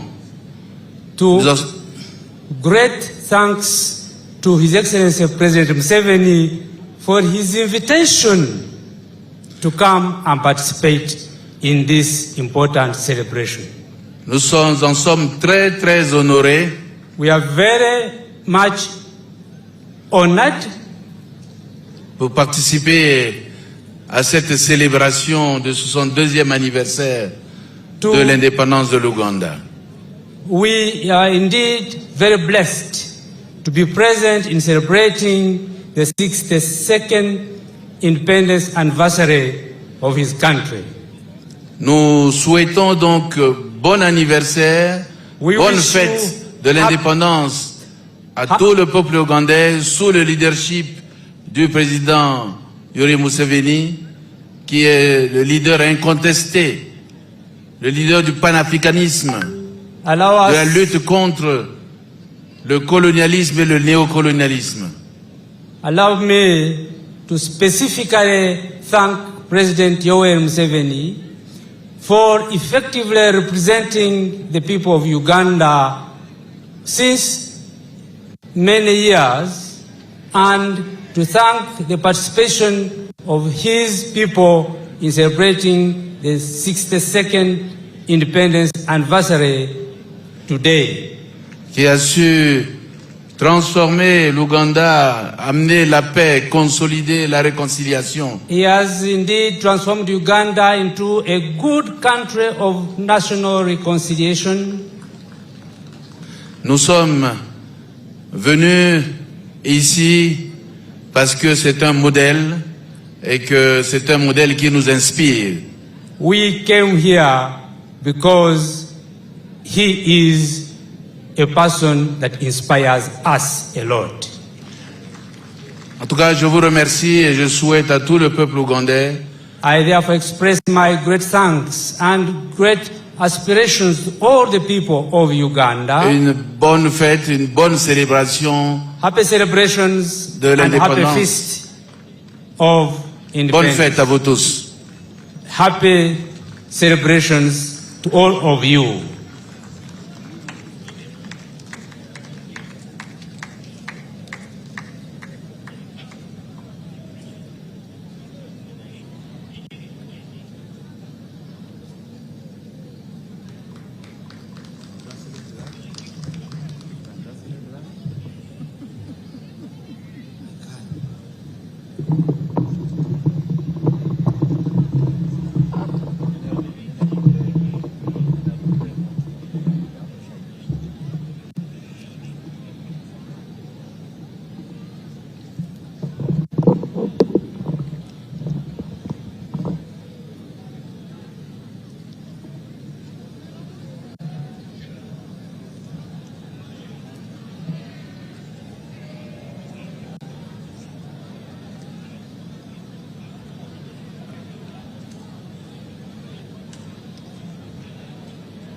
I want first of all to thank His Excellency President Touadéra. Je tiens d'abord à remercier infiniment le président Touadéra. You don't have to translate because he has got this. You can translate these few words, then he has got the speech. I want to thank him for agreeing to join us for these independence celebrations.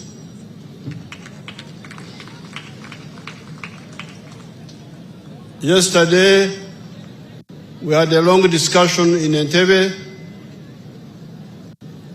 and Central Africa will become a very good trading partner with East Africa.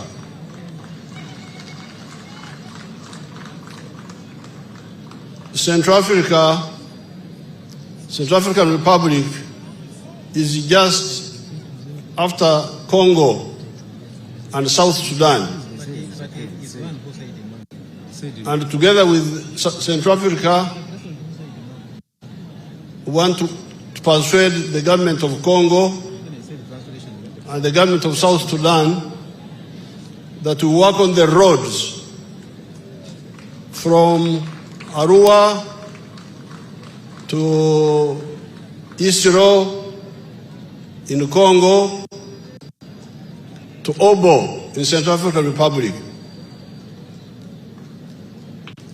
And then we need to persuade the government of South Sudan for a road through Yei, Meridi, Yambio, up to Central African Republic. Then East Africa will be linked by road at least with the Central African Republic and beyond. As we are working on that, I invite the Uganda Airlines to look at the possibility and our air cargo companies to look at the possibility of flying to Bangui a few times, even if it is not daily, but some few times, so that we can link up with our brothers there and sisters. Secondly, I want to congratulate General Moses Kainerugaba, the new CDF, for rationalizing the parade.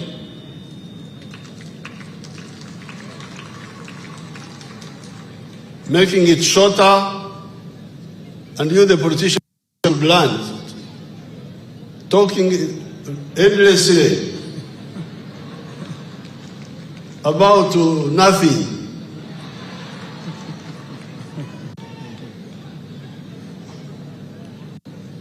I want to congratulate the army.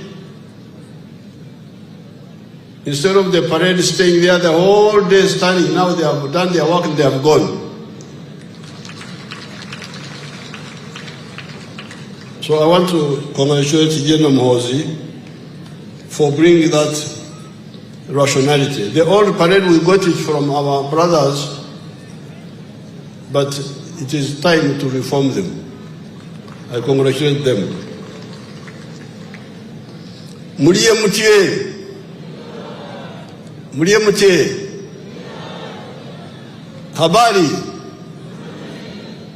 Nyinyi wa Wasamia na wa Kenya na wasalimia.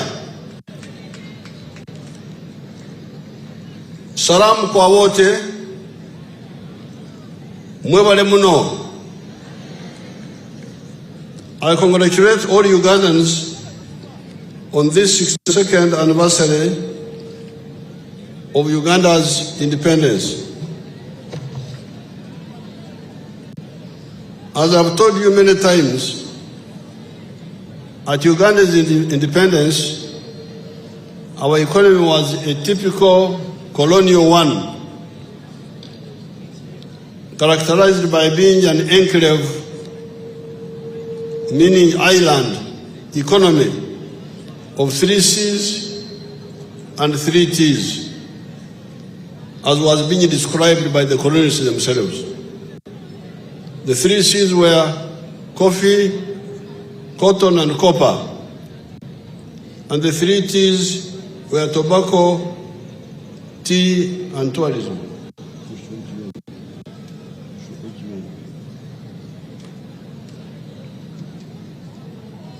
These formed a small island of modernity and money economy, surrounded by a sea of no money, subsistence economic activities, underdevelopment, and poverty. By 1962, only 9% of the homesteads were in the money economy, which means that the whole 91% were outside the money economy. Being outside the money economy meant poor housing, no education for the children, no clean water, poor nutrition, poor health, and poverty. On account of the wrong ideology of the politics of identity, tribes, religion, and gender chauvinism, the country was divided and unstable. This instability caused the constitutional crisis of 1966 and the Idi Amin coup of 1971. When the ignorant Idi Amin came into government, he expelled one element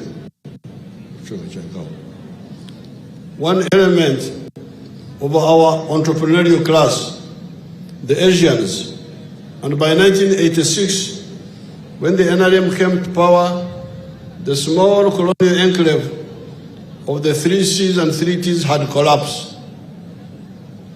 Only coffee and tobacco were still limping on.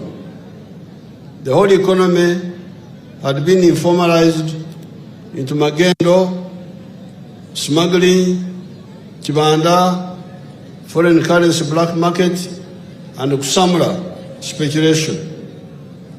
There were acute shortages of the so-called essential commodities. These were sugar, salt, paraffin, soap, textiles, human and veterinary drugs, etc. All these were being smuggled into the country because all the factories and all the former channels of importation had collapsed. Fortunately, having been in the resistance struggle since the 1960s, by this time we had distilled the 3 historical missions which we thought were the mission of the African freedom fighters.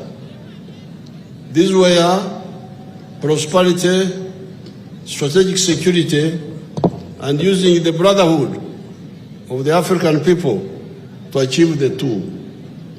The question was, and it still is, did Africans need and deserve prosperity and affluence just like other people in some few places in the world were enjoying by that time or not?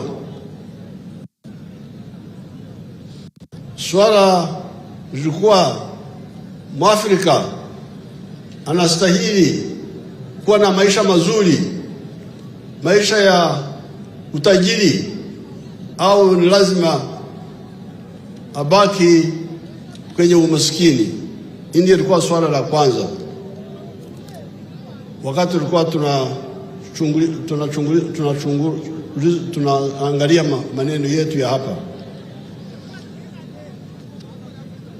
By 1960, the affluence was only in Western Europe, North America, and Japan. Mwaka 1960, sehemu 3 za dunia peke yake ndizo zilikuwa na maisha ya utajiri. Europe Magharibi, North America na Japan. Wengine wote walikuwa kwenye umaskini wakati huo. The rest of the world was in poverty. Our answer to that question was yes, the Africans needed and deserved prosperity and affluence, just like those mentioned above had achieved. Then the next question was, where then does prosperity come from?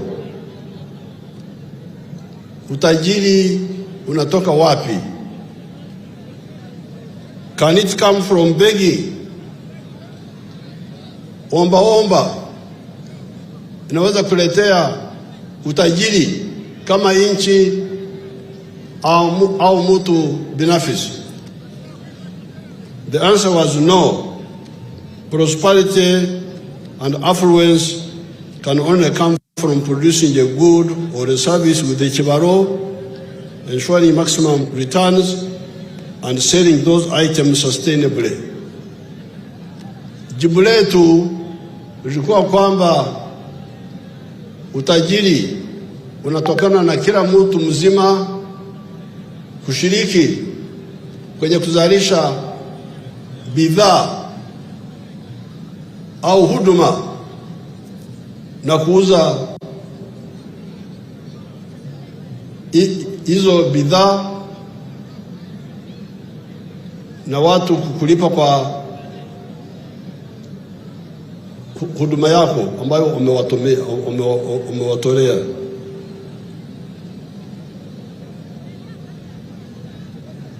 Then the next question was, who will buy the goods or the services you produce? kama ukisha tengeneza bidhaa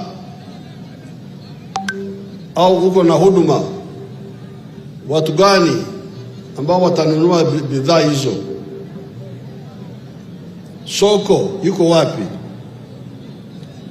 ya bidhaa na huduma unayotoa? This is when our search for prosperity and affluence brought us into collision with the prevailing pseudo-ideology of that time in Uganda and many parts of the world. This was the ideology and the politics of highlighting the importance of identity of tribes, religion, and gender chauvinism.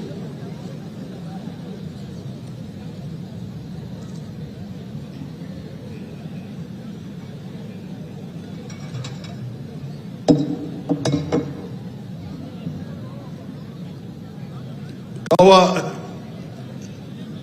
inanisaidia kwa throat.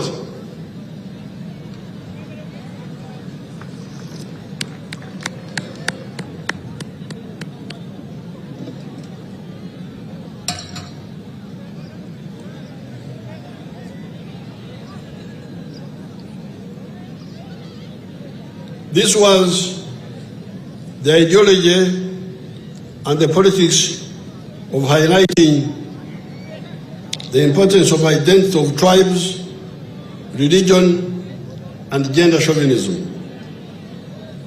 We discovered that in the case of Uganda, people of the same tribe or locality tend to produce similar products and therefore cannot easily buy from one another. Therefore, it was clear that in the case of Uganda, once a zone produced goods and services, the next assistance to the effort of wealth and affluence creation would come from other zones of Uganda, most probably other tribes of Uganda, in the form of buying what was produced. That is how Uganda, as a country, became very crucial for the wealth creation of the different zones. Wakati nilikuwa nakuja hapa, nisimama hapa karibu kwa makazi ya mwananchi pale karibu, na niuliza watu ambao walikuwa pale wanafanya kazi gani. Watu kama wawili waliniambia kwamba wanafanya biashara ya kuuza mazao. Alafu niliwauliza, mazao mnayotoa wapi? Hapa. Waliniambia kwamba wanatoa mazao Kamwenje. Wanakwenda Kamwenje, wanatoa huko maharagwe, wanakuja wanauza Wakenya huko. Sasa hii ndio siasa ya NRM. Kuzalisha mali, alafu kuuza hiyo mali kwa ndani ya Uganda na kwa Afrika nzima. Kama unaelewa hilo, huu uhusiano huweza kuwa kwenye mambo ya ukabila, mambo ya dini, mambo ya kudharau wanawake na watoto na vijana. Hayo yote ni madhambi ya wanyonyaji. Ndio wanaamini mambo hayo, kwa sababu huyu mtu hapa nusu kilomita hapa, nilisimama hapo, utajiri wake unatoka Kamwenje. Yeye anatoa maharage. Kwa hiyo watu wa Kamwenje wanamsaidia kibiashara, alafu na yeye anawasaidia kwa sababu anafikisha bidhaa zao, mazao yao kwenye soko la Kenya. That is where prosperity comes from. Prosperity comes from producing a good or a service and selling it. And whoever buys it is contributing to your prosperity. And you are also contributing to his prosperity.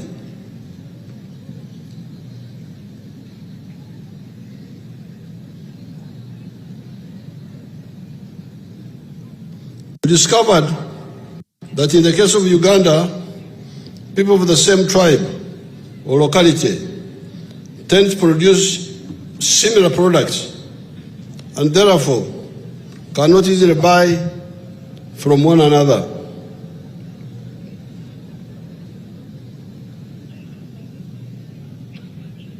Therefore, it was clear that in the case of Uganda, once a zone produces goods and services, the next assistance to the effort of wealth and affluence creation would come from other zones of Uganda, most probably other tribes of Uganda, in the form of buying what was produced. That is how Uganda, as a country, became very crucial for wealth creation of the different zones. All the zones, all the tribes, all the religions, all the gender groups of Uganda needed Uganda for their prosperity and affluence. That is how we distilled the first ideological principle of the NRM, patriotism. Love Uganda. Why?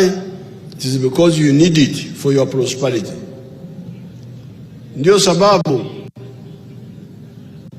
jambo letu la kwanza kisiasa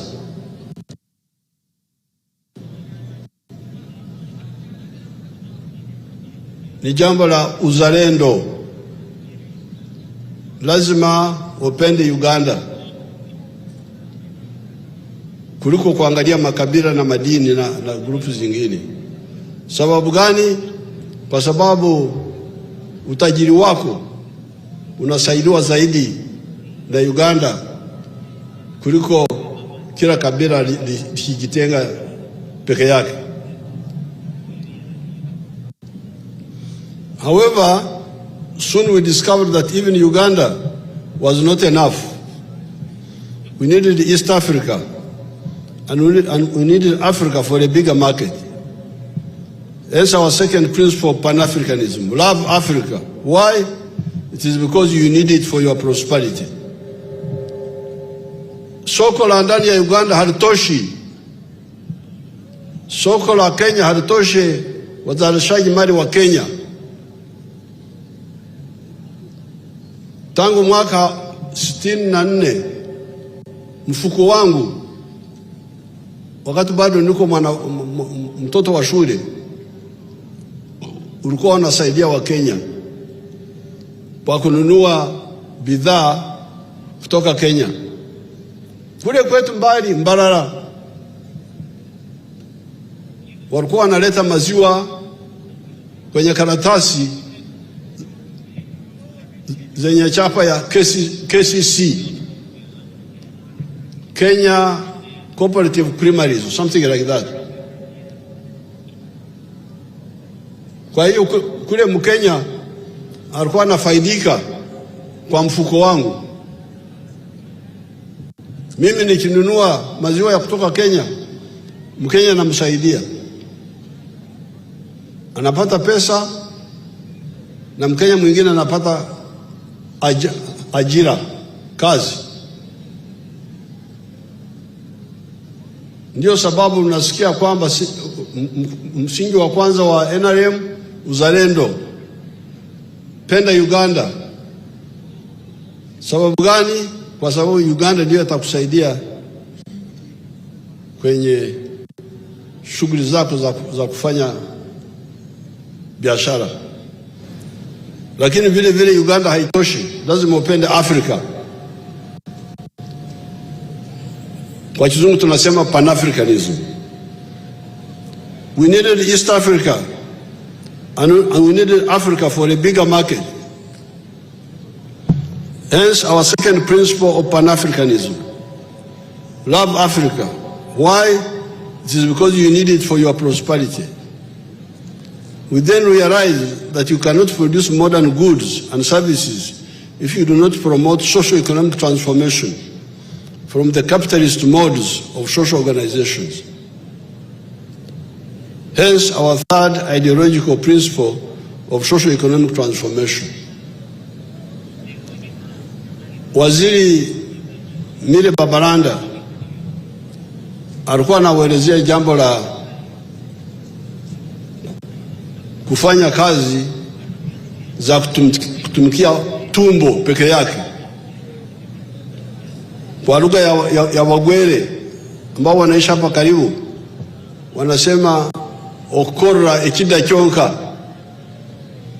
Abagwere abasami baloma batya ohole oholera enda yongane oholera enda enda yongane oholera enda yongane. Yes. Mfuse musamia. Lakini ile msemo wa Wagwere ndio rais kwangu. Okore chida chonka. Tena kwenye Japadora wanasemaji, najua kwa Acholi, teach me each keken. Japadora wanasemaji, kuna Mjapadora hapa?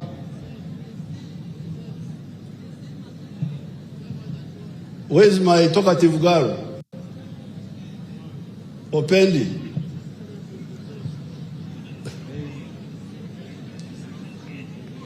Who? Like actually. You go and tell us on the microphone.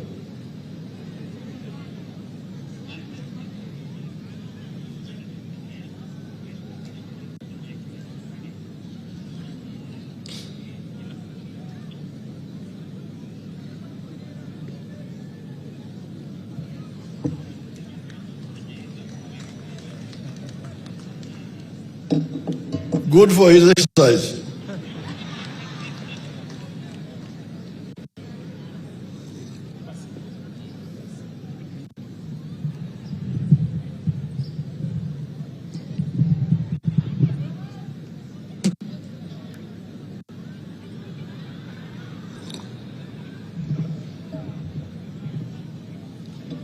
Your Excellency, it is teach Maijokende. Very good. Even in Acholi, we understand the same. Very good. So the Acholi version is the one I have mastered. Teach me each keken. So, tukizungumzia NRM kushughulikia jambo la masoko, soko la Uganda, kutengeneza barabara, kutengeneza umeme, kuleta amani, tuweze kuwa na shwari kwa nchi yote. Bila wewe kugeusha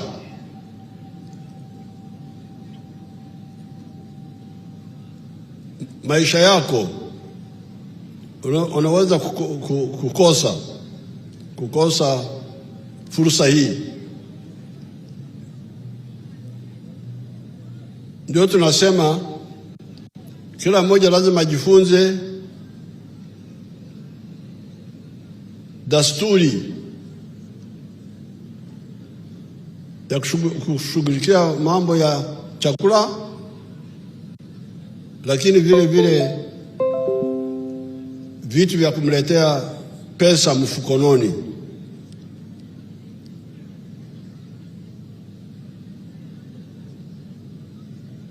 Na wamesikia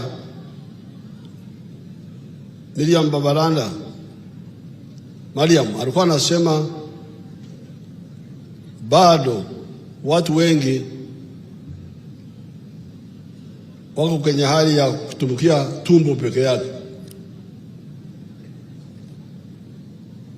na baadaye nitakuja kujigusia. Therefore, our third ideological principle is socio-economic transformation. Lazima mgeushe maisha yenu, mtoke kwenye hali ya kutumikia tumbo peke yake, mwe kwenye hali ya kutumikia tumbo na kitu cha kuweka mfukoni. The final ideological principle we distilled was democracy, so that the people are able to hold their leaders accountable,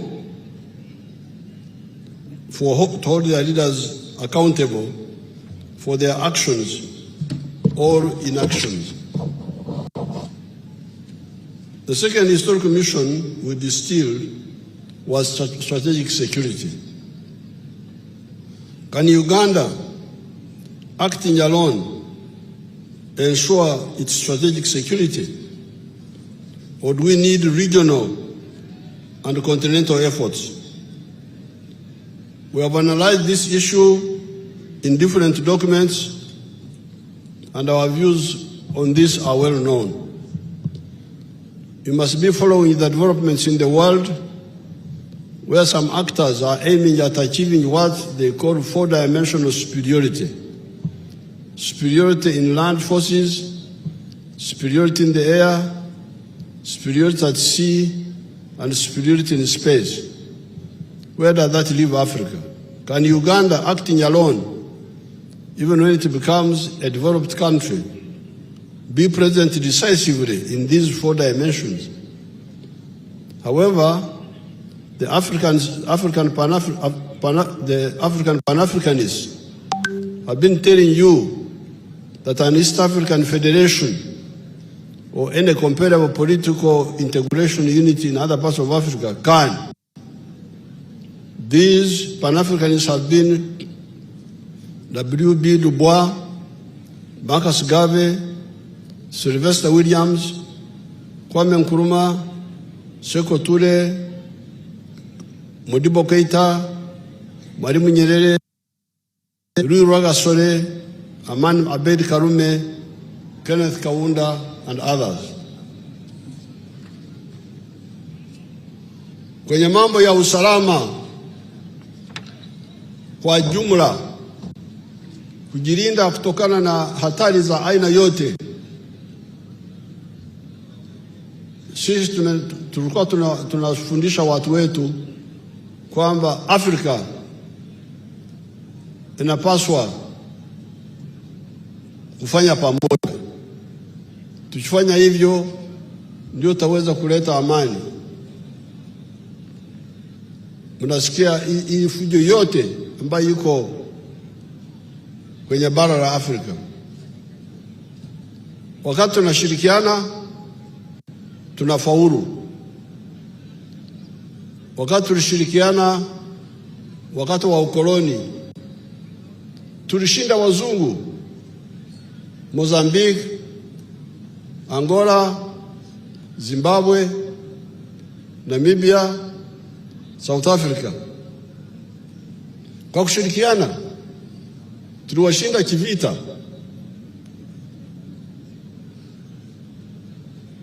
Kwa hiyo matatizo mnavyosikia Afrika ambayo bado yapo ni kwa sababu kosa moja ni kwa kutashirikiana.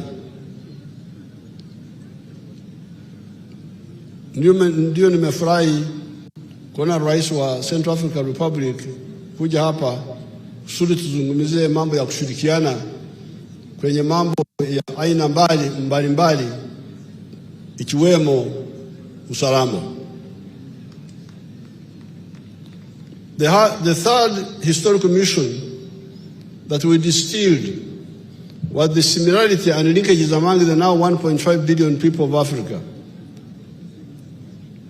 You always hear stories of the parasites, of how Africans are divided among tribes that are always fighting one another, etc., etc. The NRM, being the force of wealth creators, right from the beginning, held in contempt these positions. In reality, the now 1.5 billion people of Africa belong to 4 linguistic groups. The Niger-Congo, those are the Bantu and the Kwa, the Nilo-Saharan, the Afro-Asiatic, and the Khoisan. Besides, you find linkages among these groups. Like I was amazed to find that the Somali word for cow is Sa. The Bantu dialects of this area call cow dung Sa, Obusa, Amasa, you know that very well. Yet the Somali language would be a part of the Nilo-Saharan, while the Bantu dialects belong to the Niger-Congo. Above all, our ancestors at the coast of East Africa developed for us the neutral, non-tribal Swahili language that can easily unite East and Central Africa, if not beyond. It is therefore feasible to use the similarities and linkages among the 1.5 billion Africans on the continent to achieve powerful economic and, in some cases, even political integration to ensure our prosperity and guarantee our strategic security. Hapo sisi watu wa NRM mu Ruganda bagamba nti tuzimula. Tunaona kama na aibu watu ambao hawaone uhusiano wakati wa Afrika na umoja wao. Hapa Uganda kuna Wasamia, Kenya kuna Wasamia. Kuna Waluo hapa Kenya, kuna Waluo wa kwetu, Wajapadora, Waacholi, Walangi. Wateso wako huko, Wateso wako Uganda, Bagisu na Baluya wengine. Kwa nini watu wa Afrika hawatumia umoja huo kushughulikia shida zao? Hii ndiyo line ya NRM, kutumia undugu kushughulikia mambo ya utajiri na mambo ya usalama. Bahati nzuri tuko hata na lugha ya Kiswahili ambayo haina mwenyewe. It is not a tribal language. With the 4 ideological principles and the 3 historical missions, we have been able to achieve progress in 5 phases. These phases were the minimum economic recovery to bring back the small colonial island of the 3 C's and the 3 T's. Phase 1. Phase 2, expanding the small island of the money economy. Phase 3, diversifying the economy. Phase 4, adding value to the raw materials and promoting industrialization. And 5, entering the knowledge economy. We were able to revive the production of tea that had sunk to 3 million kilograms from 23 million kilograms of 1970. Bring back tourism, bring back cotton production, and we are working on reviving and upgrading the production of copper. We did not only revive the production of these products, but expanded them as follows. Coffee from 2 million bags to now 9 million bags. Tea from 3 million bags to 60 million kilograms. 3 million kilograms to 60 million kilograms. Tourism from earning $17 million of 1970 to $1.5 billion of the pre-COVID time. We have diversified, going away from the colonial deception of having what they call cash crops and non-cash crops. This is what Mariam was talking about. We told our people that anything that is used by society on a large scale can be a cash product. Hence, maize, milk, cassava, beef, bananas, fruits, forest products, etc. are now cash products. These products deal with the import substitution and expanding our exports. We realized that the big problem of Africa and the other colonies has been the issue of producing only raw materials. This has been a disaster for Africa. Uganda may get US dollars 2.5 kilogram per kg, per kilo for bean coffee. The same kilogram roasted, turned into coffee powder and packed outside may fetch US dollars 40. As a consequence of this, from the global coffee value of US dollars 460 billion, the coffee growing countries of the world are sharing only 25 billion US dollars, and Africa only 2.5 billion. Germany, a non-coffee growing country, earns US dollars 65 billion, more than all the coffee growing countries of the world. This is how the colonies and the new colonies have been donating money, jobs, and development energies to Europe and North America. Therefore, we have been deliberately taking steps to end this betrayal by African leaders to Africa. Mambo ya kuuza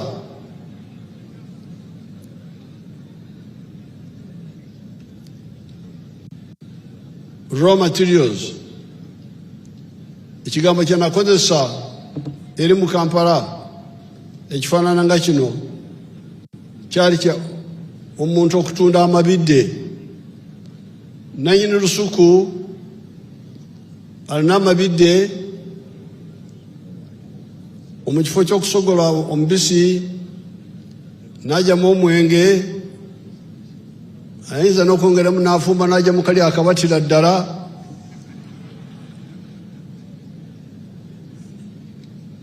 Mpulira nti mukaagala nnyo ako, nze sikakwatako, gye emyaka 8 gye mulaba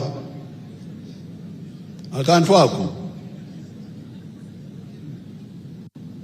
Naye kati oli bw'atunda amabidde, emigaso gyonna egidirira mu ssente gitwalibwa abalala. Yensonga ffe abaNRM tubagamba nti totunda amabidde, weesogolera omubisi, ogyemu omwenge, oba oli wakukola kali akatira ddala abantu bakakole, naye ogyemu kinene, ogyemu ekyomugaso kyonna. Kati wakati tunakuja kwenye kahawa, ulimwenguni thamani ya kahawa bilioni. Kati olaba no mu Luswahili nalwetaaga obuyambi. Abaswahili tebalina bigambo ebimu ng'ebyaffe eno.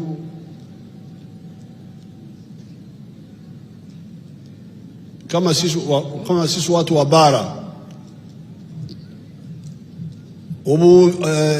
bilioni tujiita akawumbi. Kati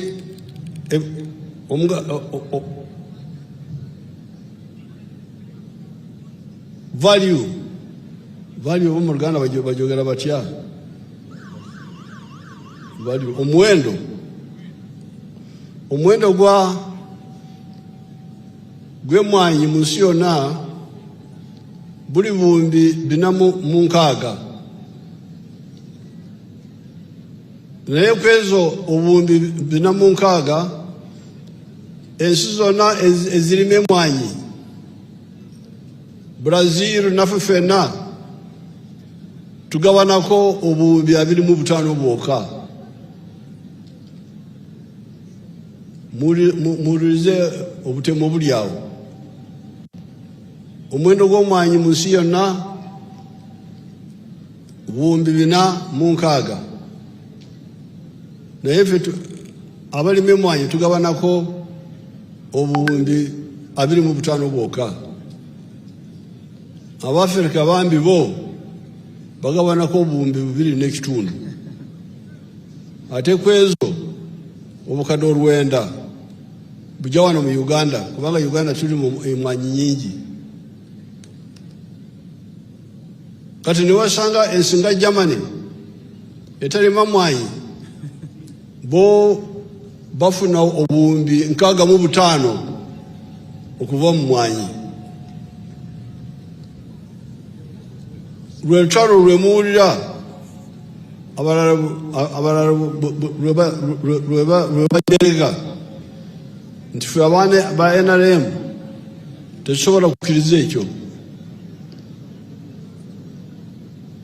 Tulina okukalanga emmwanyi zaffe, tulina okuzisa, tulina okuziteeka mu bupapula ffe ffennyini.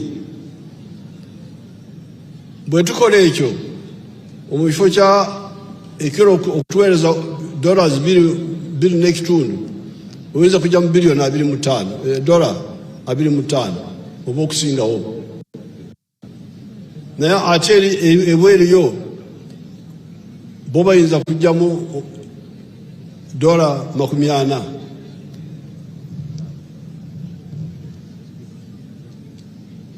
In spite of the opposition, we have succeeded in some items such as milk. Kati bw'otunula ku mata, awo tulemeddewo. Amata gonna okugajja mu kiraalo ogatuukira ddala ku mmeeza twagongeramu omugaso. Maziwa yote ya Uganda tunaipitisha kwenye viwanda kutengeneza maziwa, kuyasafisha, kuyapatia maisha marefu na kutoa vitu vingine ambavyo vinatoka kwenye maziwa, by products.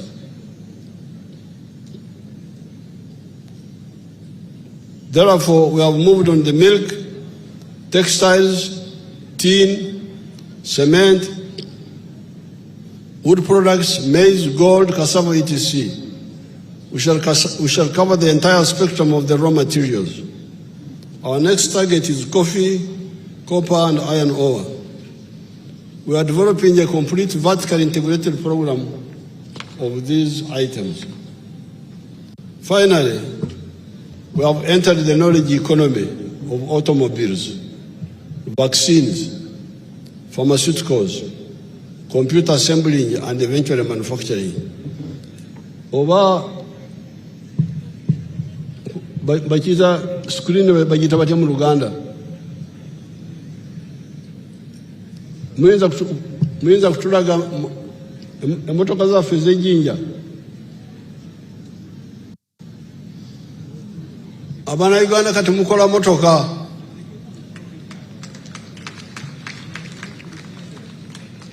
Ku Lutimbe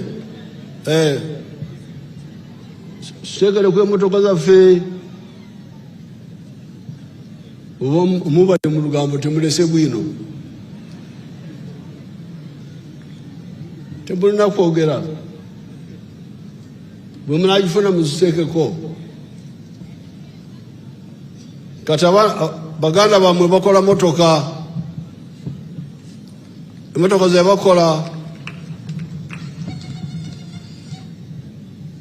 bakola twazituma erinnya Kiyira omuga gwa Nairo.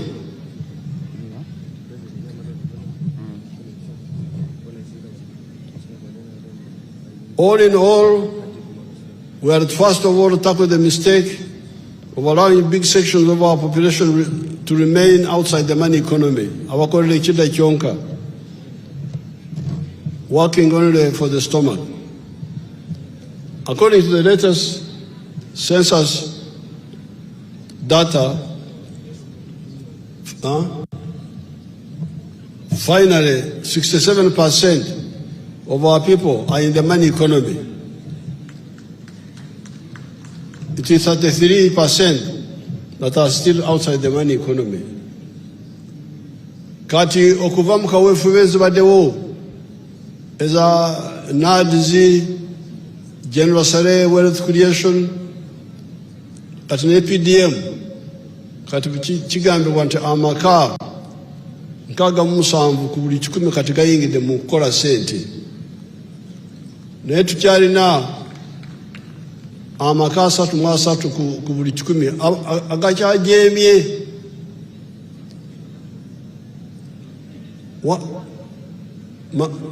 Makazi ambayo yameingia kwenye shughuli za kufanya pesa sasa ni 67%, lakini hiyo inamaanisha kwamba bado kuna 33 ya makazi ambao wako nje ya shughuli za kufanya pesa. Tena unachiona kama hapa wakati unakuja kwa ndege unaona ardhi nzuri, lakini hamfanyi shughuli za kufanya pesa.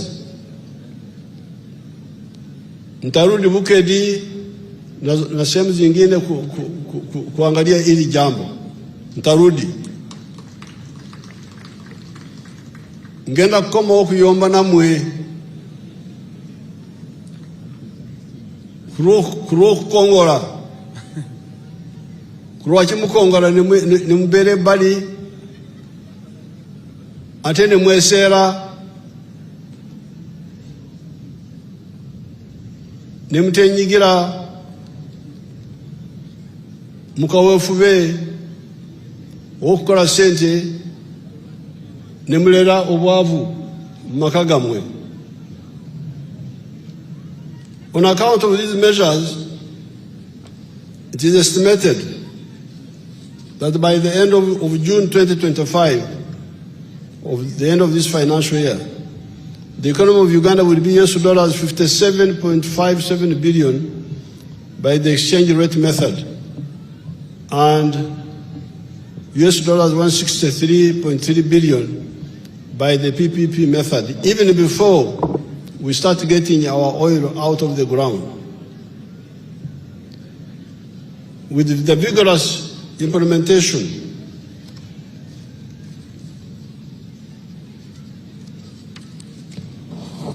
of all the phases mentioned above, we shall grow the GDP to 500 billion. This brings me now to the following crucial words I have been putting forward to you recently. These are development and Kurakurana, wealth of Gaga, service provision, health, education, security, crime, etc. of Wereza, and jobs, emirimu. Bwenakomawo tugenda okwogera ku bigambo ebino ebina: enkulaakulana, obugagga, obuweereza n'emirimu.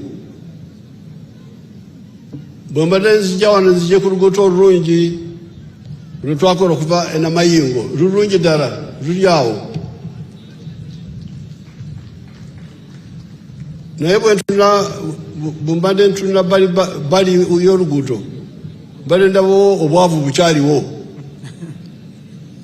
Kati obwavu okuliraana n'enkulaakulana si kyamagezi, kubanga obwavu bubwo ng'omuntu. Enkulaakulana ya ffenna, oluguudo lwa ffenna, essomero lino eriri wano ly'abantu bonna. Naye obwavu buli mu makaago. Naye ffe tugezako kyonna ekisoboka okubayamba muve mu bwavu obwo.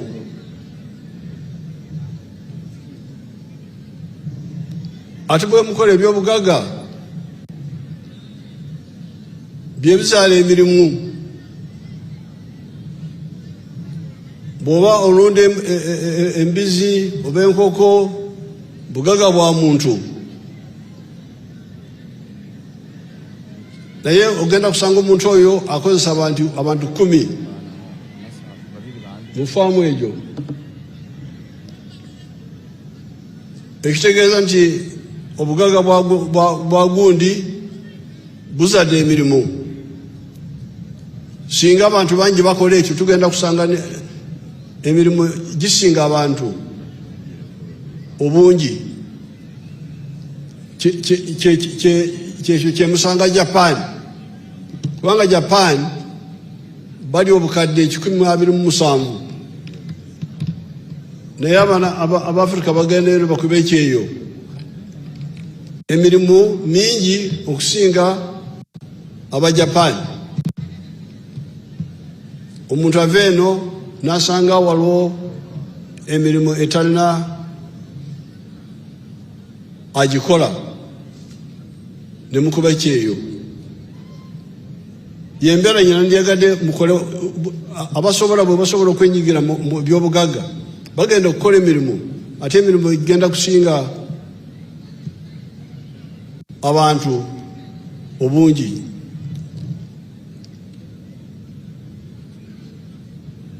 Public service jobs are only 470,000. The majority of jobs, therefore, must be in the private sector. Already manufacturing is employing 1.2 million people. Services, 5 million people. And yet, this is just the beginning. This is the general message of the NRM. Si kituufu okulowooza nti gavumenti yegenda okukozesa abantu bonna. Kubanga emirimu gya gavumenti gimanyiddwa. Ow'omuluka ali omu, ow'egombolwa ali omu, DC ali omu, omubaka wa constituency wa parliament ali omu. Ne bw'ogenda ku basomesa waliwo ekibalo. Omubudde obwaffe omusomesa omu yasomesanga abaana 40. Kati bangambye tugiyita teacher people ratio.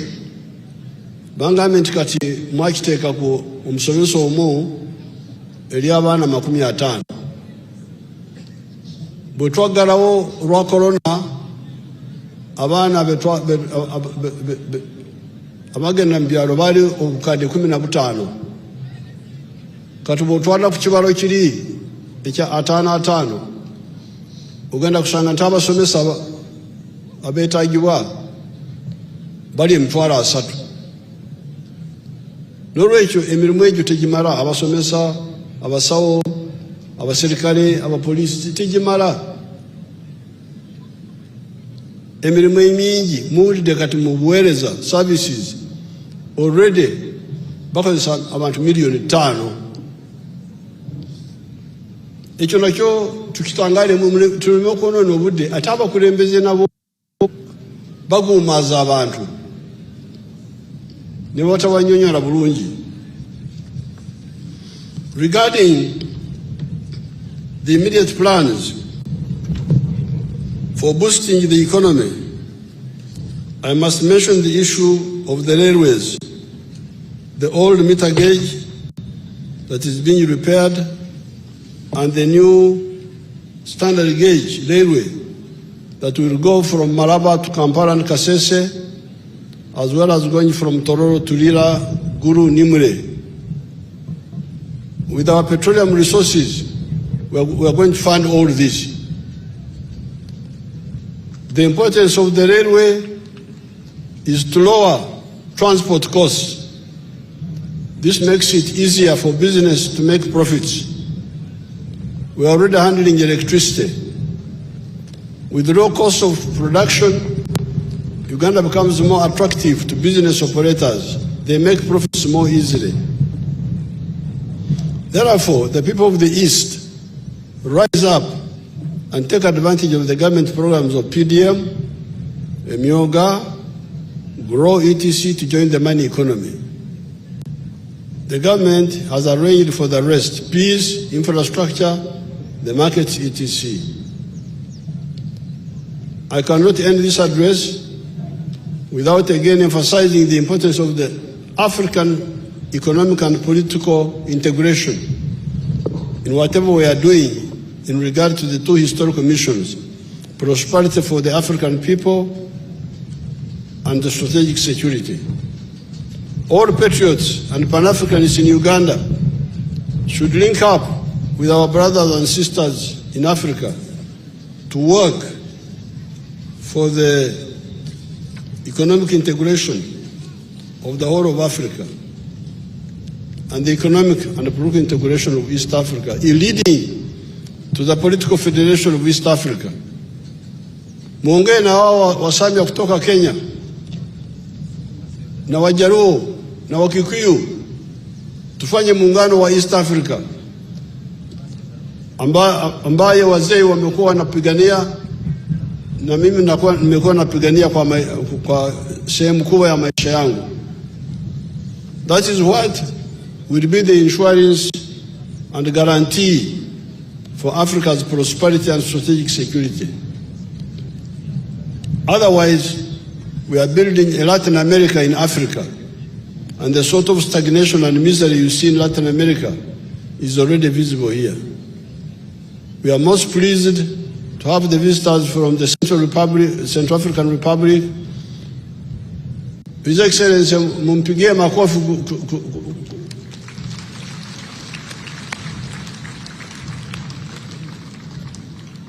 The Republic of Liberia, our daughter, the former Vice President, and our ndugu zetu wa Kenya, kutoka Kenya. Wa Kenya mnakaribishwa. Thank you for coming to join us. We are always ready for the Pan-African's effort of integrating Africa economically and in some cases politically. I thank you very much. Thank you very much. Omusamya President Yahamada okulomaloma abolera ati kuicha okuchusa byalo malome uchobibisya mu lwango muno. President nata alomaloma alangire President Mukeni amwebasire okuicha yamwebasa okuchusa Uganda yabola ati ngaba President basye mu Africa niye mulala oba President bibe unjaho okwekeraho era ife bana Uganda kuline habi kubanende President Yoweri Kaguta Museveni mukulombaloma hwaye yebasire bosi bechere yangire kulo omukeni waye yekirano okwekesa otukwegata sikulundu muno ngalomaloma hungira barabara nadala eitula Arua ni ruhaitio paka mu Central African Republic yabola tirwe barabara yindi tula Southern Sudan yosi abandi banyala babitiraho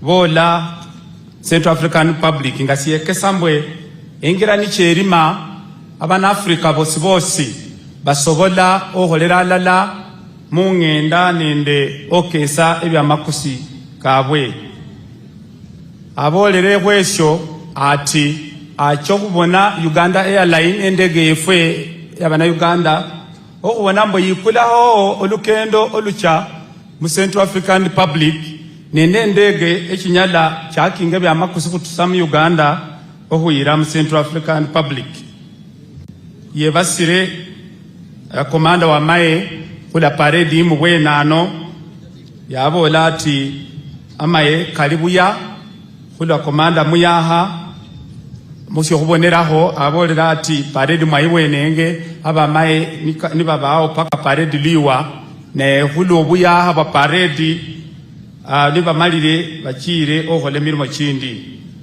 ayosa yosere abo bana Uganda bosi kule miaka kasasa bana kibiri nga hwetuka yacha mu lukendo President lwakendere nende nare mu government lwakendere okutula luyengira mu bwami nenga natengira esi yatubola Uganda mu economy yanyola nga lumumanyire ebintu sibya becyangawo ebintu byekusanga nga balina okuberesa ebaruwa mundalo chobote mundalo chamini ebintu koti sukali ebintu koti sabuni sibintu byabonehanga sabuli budalo ngolino kucha oba mumanyihe nadala abo babecyangawo maye bakwandikira habaruwa kuwacho wafune ebintu ebyo ni esindu silala president byema ho yabona ati natakyuse syalo sino nga abitira mu bindu bya lomalome hano binjo kubekesa abolera ati mukaga mubiri abandu bali nga bakendera kusende man economy bali bandu mwenda humya bongane abandu kyenda mwemu bosi bali bandu batadiranga hesende nenga balima balya nga lwabolere oholera enda yongane enda lecho president natechaho esyalo salisenyasi hanga siriho obutuki buhumanyana obwedini nende obwa bahayena okusosola bahayena basacha nende mubandu kumanya oti eoli munesi eoli muganda eoli omunyankole ebindi byo becha byatabula abana Uganda ngefo syo hweunja omulama kwefwe esitugata silalanisi president abolera ati nabere niecha yechere yabo nomundu ahola business anebusia namutebera nebusiho ati ukulangena president bamukaluhemu ati omundu yakolanga byakusa madimu akula kamwenge yekyabo nati program chae yekyamo nyambwe abana Uganda bosi ngaluhwebulwa kumenya nasilala handu bandu balala bahola batusa ebindu binasilala wobona bandu abatusa amabere uli mundu atusa amabere musitundu yabanga yimakula hundi esiyesyo kwabanga amabere kadiba mu bandu esiyekesambwe kubaho nende bakusa abahola bindi ibyo kwetaga ababikula kulesyo ngomo na Uganda wetaga mu na Uganda esiyesi ewonyalo kulimano ebindu byao wao makula na yakula atularuwa habola ati kubilala kumisingi kwae niyo okudaha Uganda okuba patriotic yabola ati patriotism esi okubiri yabola ati uli mundu mu Uganda nahengao okulima okutuse bindu okukusa akatali mu Uganda sihamala sakira abola ati kwetaga abasiefe ebe byalo bitulwanirano Kenya, Tanzania, Sudan, Congo, East Africa and kwetaga Africa kuba kwetaga bandu banyalo khosesa bindu byefwe ebingi muno handi fwese kwakule bindu mu Africa yosi kulwesyo abolera ati niecha mukinana mu mukaga yaliwo ebyamale yabikyusene we mu Swahili handi singicho obikyusa kuloba obwire budidi yabola ati esindu sikulundu siene nani sa kino abana Uganda niba mali okubona mbo bali na hatale balukula baluku otuse bindu na handi balukusa ebindi byo byongane sibinyala okutukyusa obulamu bwefwe esi okuboneraho emwanyi kulima mune emwanyi kutusa muno mabere nenyumao sikubere nukufunamu kulokuba efwe kubukule bindu bino nukubikusa nga lukubifuna ate president abola ati bindu bino nukucha kwabyongera mu mutindo bicho kutuhonya okufuna sende enyingi abere syo kuboneraho ati esyalo koti Germany abantu sibalime emwanyi ne kulokuba babukulange emwanyi kyefwe ne bakitamu bakyongeramu omutindo niyo balala obahira ofuna mu sende kyemwanyi efwe Uganda bahira emwanyi abalime emwanyi ohira